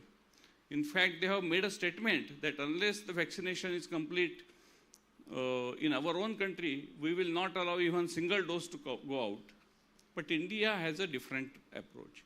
And this is Vishwabandhutva, what we are talking. But as you know, that foreign policy is not only goody-goody things. It also requires some strong decisions. And what we have shown in Uri after the surgical strikes or air strikes after the terrorist attack across the border, or how we steadfastly stood and our soldiers stood within few feet in front of Chinese soldiers in Galwan, it also shows that when it is required, we are ready to take tough decisions, and then we also support those decisions by our very resolute action. That gave a very powerful message to India that we will not tolerate any kind of nonsense, especially the lives of our citizens are concerned. But at the same time, except 2 or 3 countries, when we had air strikes or when we had surgical strikes, no country criticized India. Even we crossed the border. They didn't say that, no, India should now take a peaceful stand and have a tolerance, etc. All these very noble ideas. And most of the countries supported us and even told that it is India's right to defend their border, its borders, and also its citizens. So this kind of diplomacy relationship that has been done by Prime Minister Modi. The third part is that India has developed these relations with so many other countries, but each country, it has done it not in clubbing it with others. I'll give you one example. As you know, even now there is a conflict going on between Palestine borders and Israel. Prime Minister Modi was first Indian Prime Minister to visit Israel. And there was always a tradition almost that any world leader who goes to Israel also goes to West Bank and meet Palestine leaders. Maybe for 2 hours, maybe for a few minutes, but they do it just to show the solidarity with Palestinians also. Prime Minister Modi has done something unique. When he went to Israel, he didn't go to Palestine. And it was a historic visit because for the first time, Indian Prime Minister was visiting there, and I was fortunate to see those moments in both Jerusalem and Tel Aviv. But later on, he went to Palestine, but it is like almost there is no tight boundary also. And it is like going from one area of Ahmedabad to another area. Not even distance between Ahmedabad and Gandhinagar. So it was impossible to go to Palestine or West Bank without going over the Israel boundary. But Israel gave a special permission to fly over the helicopters, which Prime Minister started from Jordan. So he went to Jordan, he took a chopper to go to West Bank, and that chopper was escorted by Israeli planes when he landed in West Bank. So it was an amazing collaboration even between 2 countries which otherwise were at loggerheads. And Prime Minister Modi has shown how his weight and influence can actually come out with such a creative solutions to visit. So these are the kind of experiments and also approaches what Prime Minister is doing continuously. And that has created a new image of India all over the world.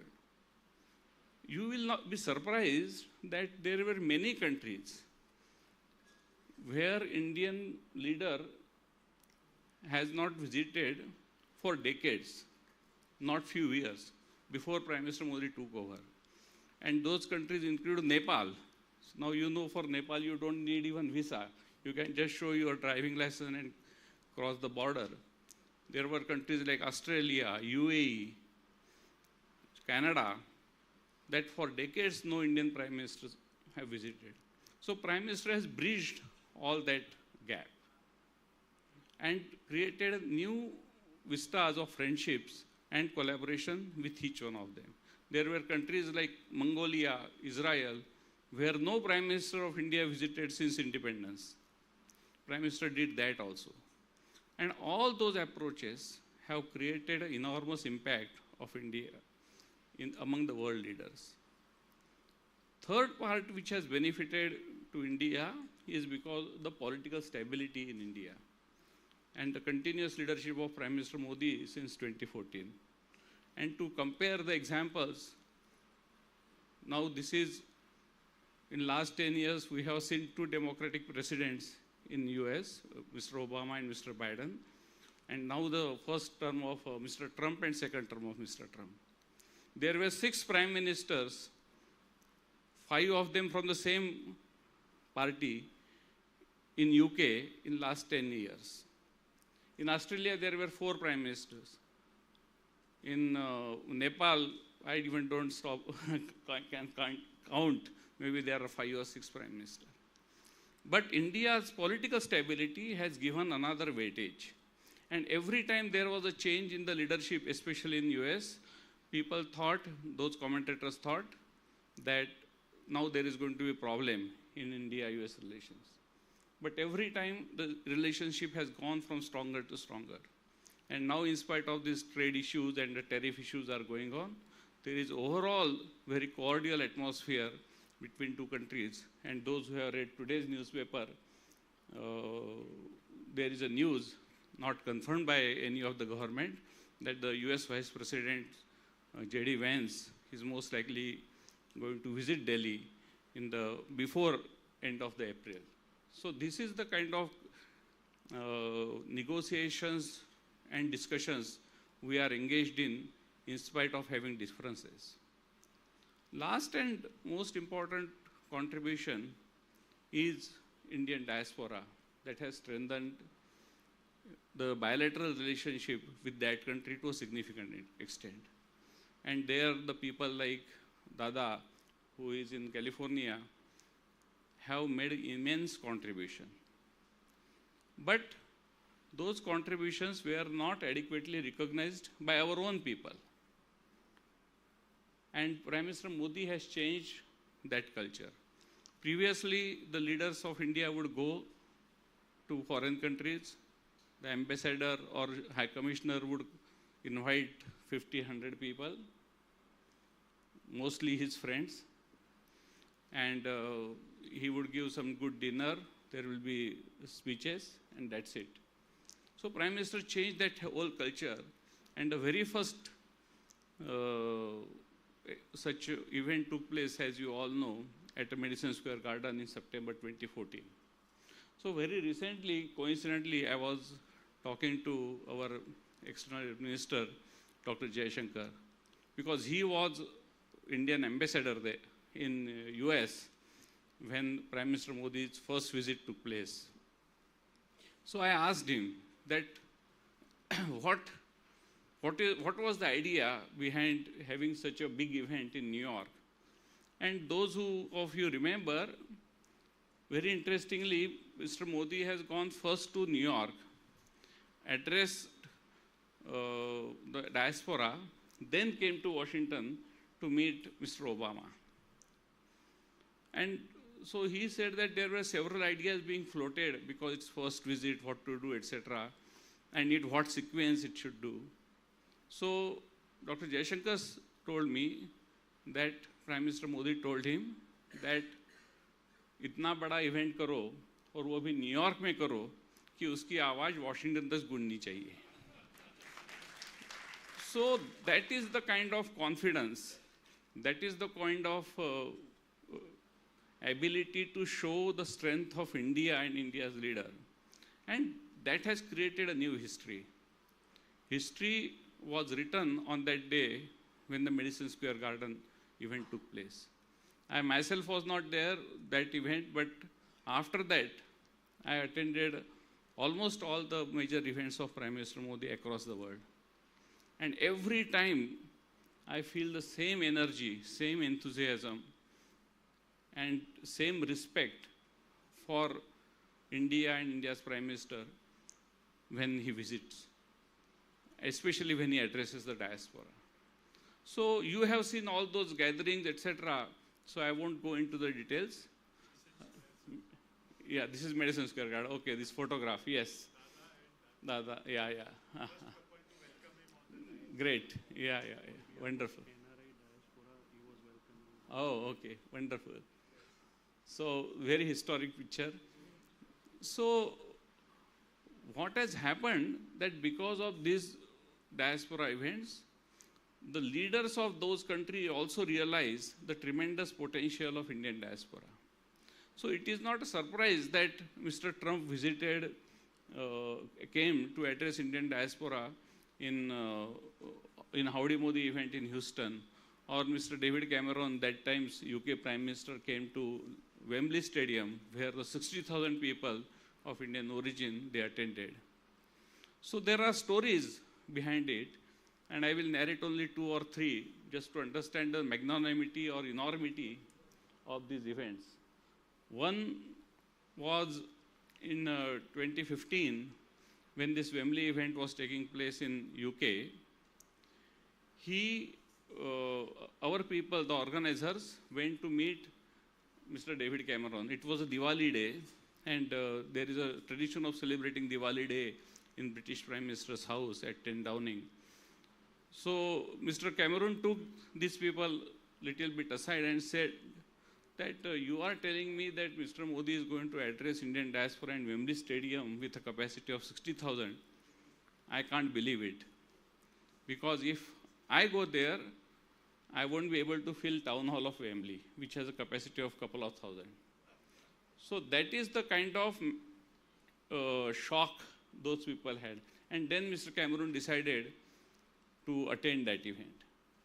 Even before that, that time, then Canadian Prime Minister Stephen Harper, he came to attend Toronto event. Now, those who have seen Prime Minister Modi's recent blog with Lux, he has narrated these incidents of the Howdy Modi. Now, in Howdy Modi, it was not planned to have this victory lap with both the leaders. But Prime Minister Modi, on that moment, convinced Mr. Trump that let us have this victory lap across the stadium together. And they did it. The Secret Service of security protocol of Mr. Trump, they were shocked, they were very upset because it was not in their itinerary. But one more thing that has happened which shows how much world respects Indian sensitivities in the Howdy Modi, which is not yet published. There was a podium like this where both the leaders were supposed to talk one after other. Now, American president have a standard podium, which is of course the bulletproof, and there is a emblem of White House in front of it. Now, because it had an emblem of White House, Indian Prime Minister could not have used that. So there was a dilemma of how to use it, whether to keep 2 podiums, it would have looked very odd. So finally, White House people decided that we will replace that White House emblem with some other emblem. And they came out with a design of a circle where first half was US flag and second half was Indian flag. And you can go home and check those pictures and videos are available on YouTube, that such a unique design was used only to accommodate India's sensitivities. So I can give you many such examples. Mr. Netanyahu attended event in Tel Aviv and many other parts of the world. Recently, Australian Prime Minister, you must have seen that big comment of you are the boss, what an Australian Prime Minister has said. So what all has happened, that this has raised the stature of India and Indian diaspora across the globe. And therefore, when we say that value of Indian passport has gone up significantly in the last 10 years, there is a lot of substance behind it. Finally, doing all this, I come back to my origin point that India by nature is a peace-loving country. We have never done aggression, even in our history, against any civilization, against any foreign country. But at the same time, now we are resolute to protect our boundaries, to protect our interest. And therefore, when Prime Minister Modi says that the crux of India's foreign policy today is India first, and he has implemented it at every aspect. But his India first policy is not damaging any other country or not against any other country, but it is complementary to rest of the world, because we firmly believe that development of India, growth of India is not only good for India, but also for the rest of the world. And therefore, we are giving so many technologies now to the rest of the world. One of the very classic example is UPI, which is Indian invention. And now many countries are very much keen to adopt it. That how such a simple transaction, simple technology, not simple, but very user-friendly technology be utilized for rest of the world, those who don't have access to the banking. I have given you example of vaccines. When the first shipment of vaccine went to Brazil from India, then President of Brazil has published one cartoon on Twitter. It shows that Hanumanji, and today is coincidentally Hanuman Jayanti, Hanumanji is carrying Sanjeevani, you know this famous story in Ramayana, and that Sanjeevani Parvat, it was written COVID vaccine. So he has given this narrative that as Hanumanji brought Sanjeevani to save Lakshmana, Modi ji has sent vaccines to to save Brazilian people. So India first is as important as the overall well-being of the world, and I guess that is the crux of India's foreign policy. Thank you very much.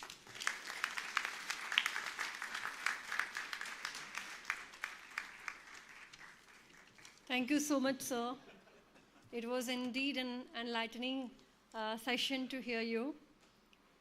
On a concluding note, I thank everyone for sparing valuable time in being present today with us on the special occasion of the celebration of the 20th Foundation Day of Ganpat University.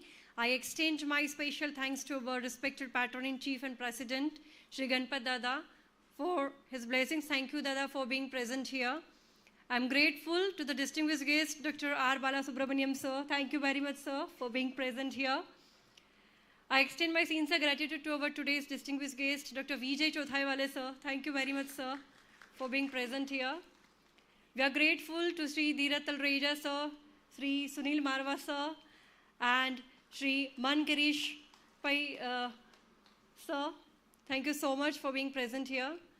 We are equally grateful to all the CSR partners for their valuable contribution and being present here. A big round of applause for all of them. Thankful to all the honorable members of POG, trustees for their presence and motivation. Thank you so much, the entire Ganpat University team, for being present today on this 20th Foundation Day of Ganpat University. Now I request everyone to please rise for the national anthem.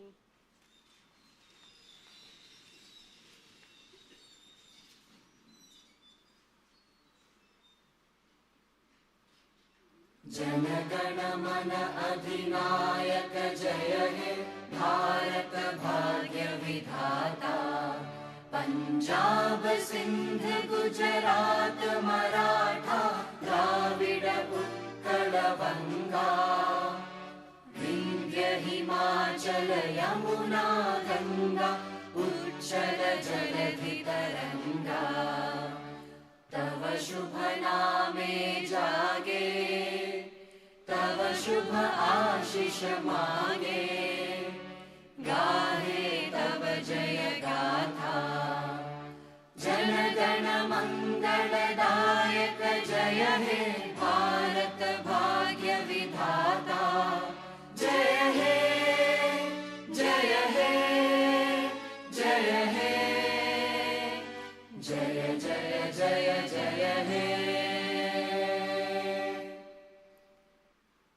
Thank you. Bharat Mata ki Jai.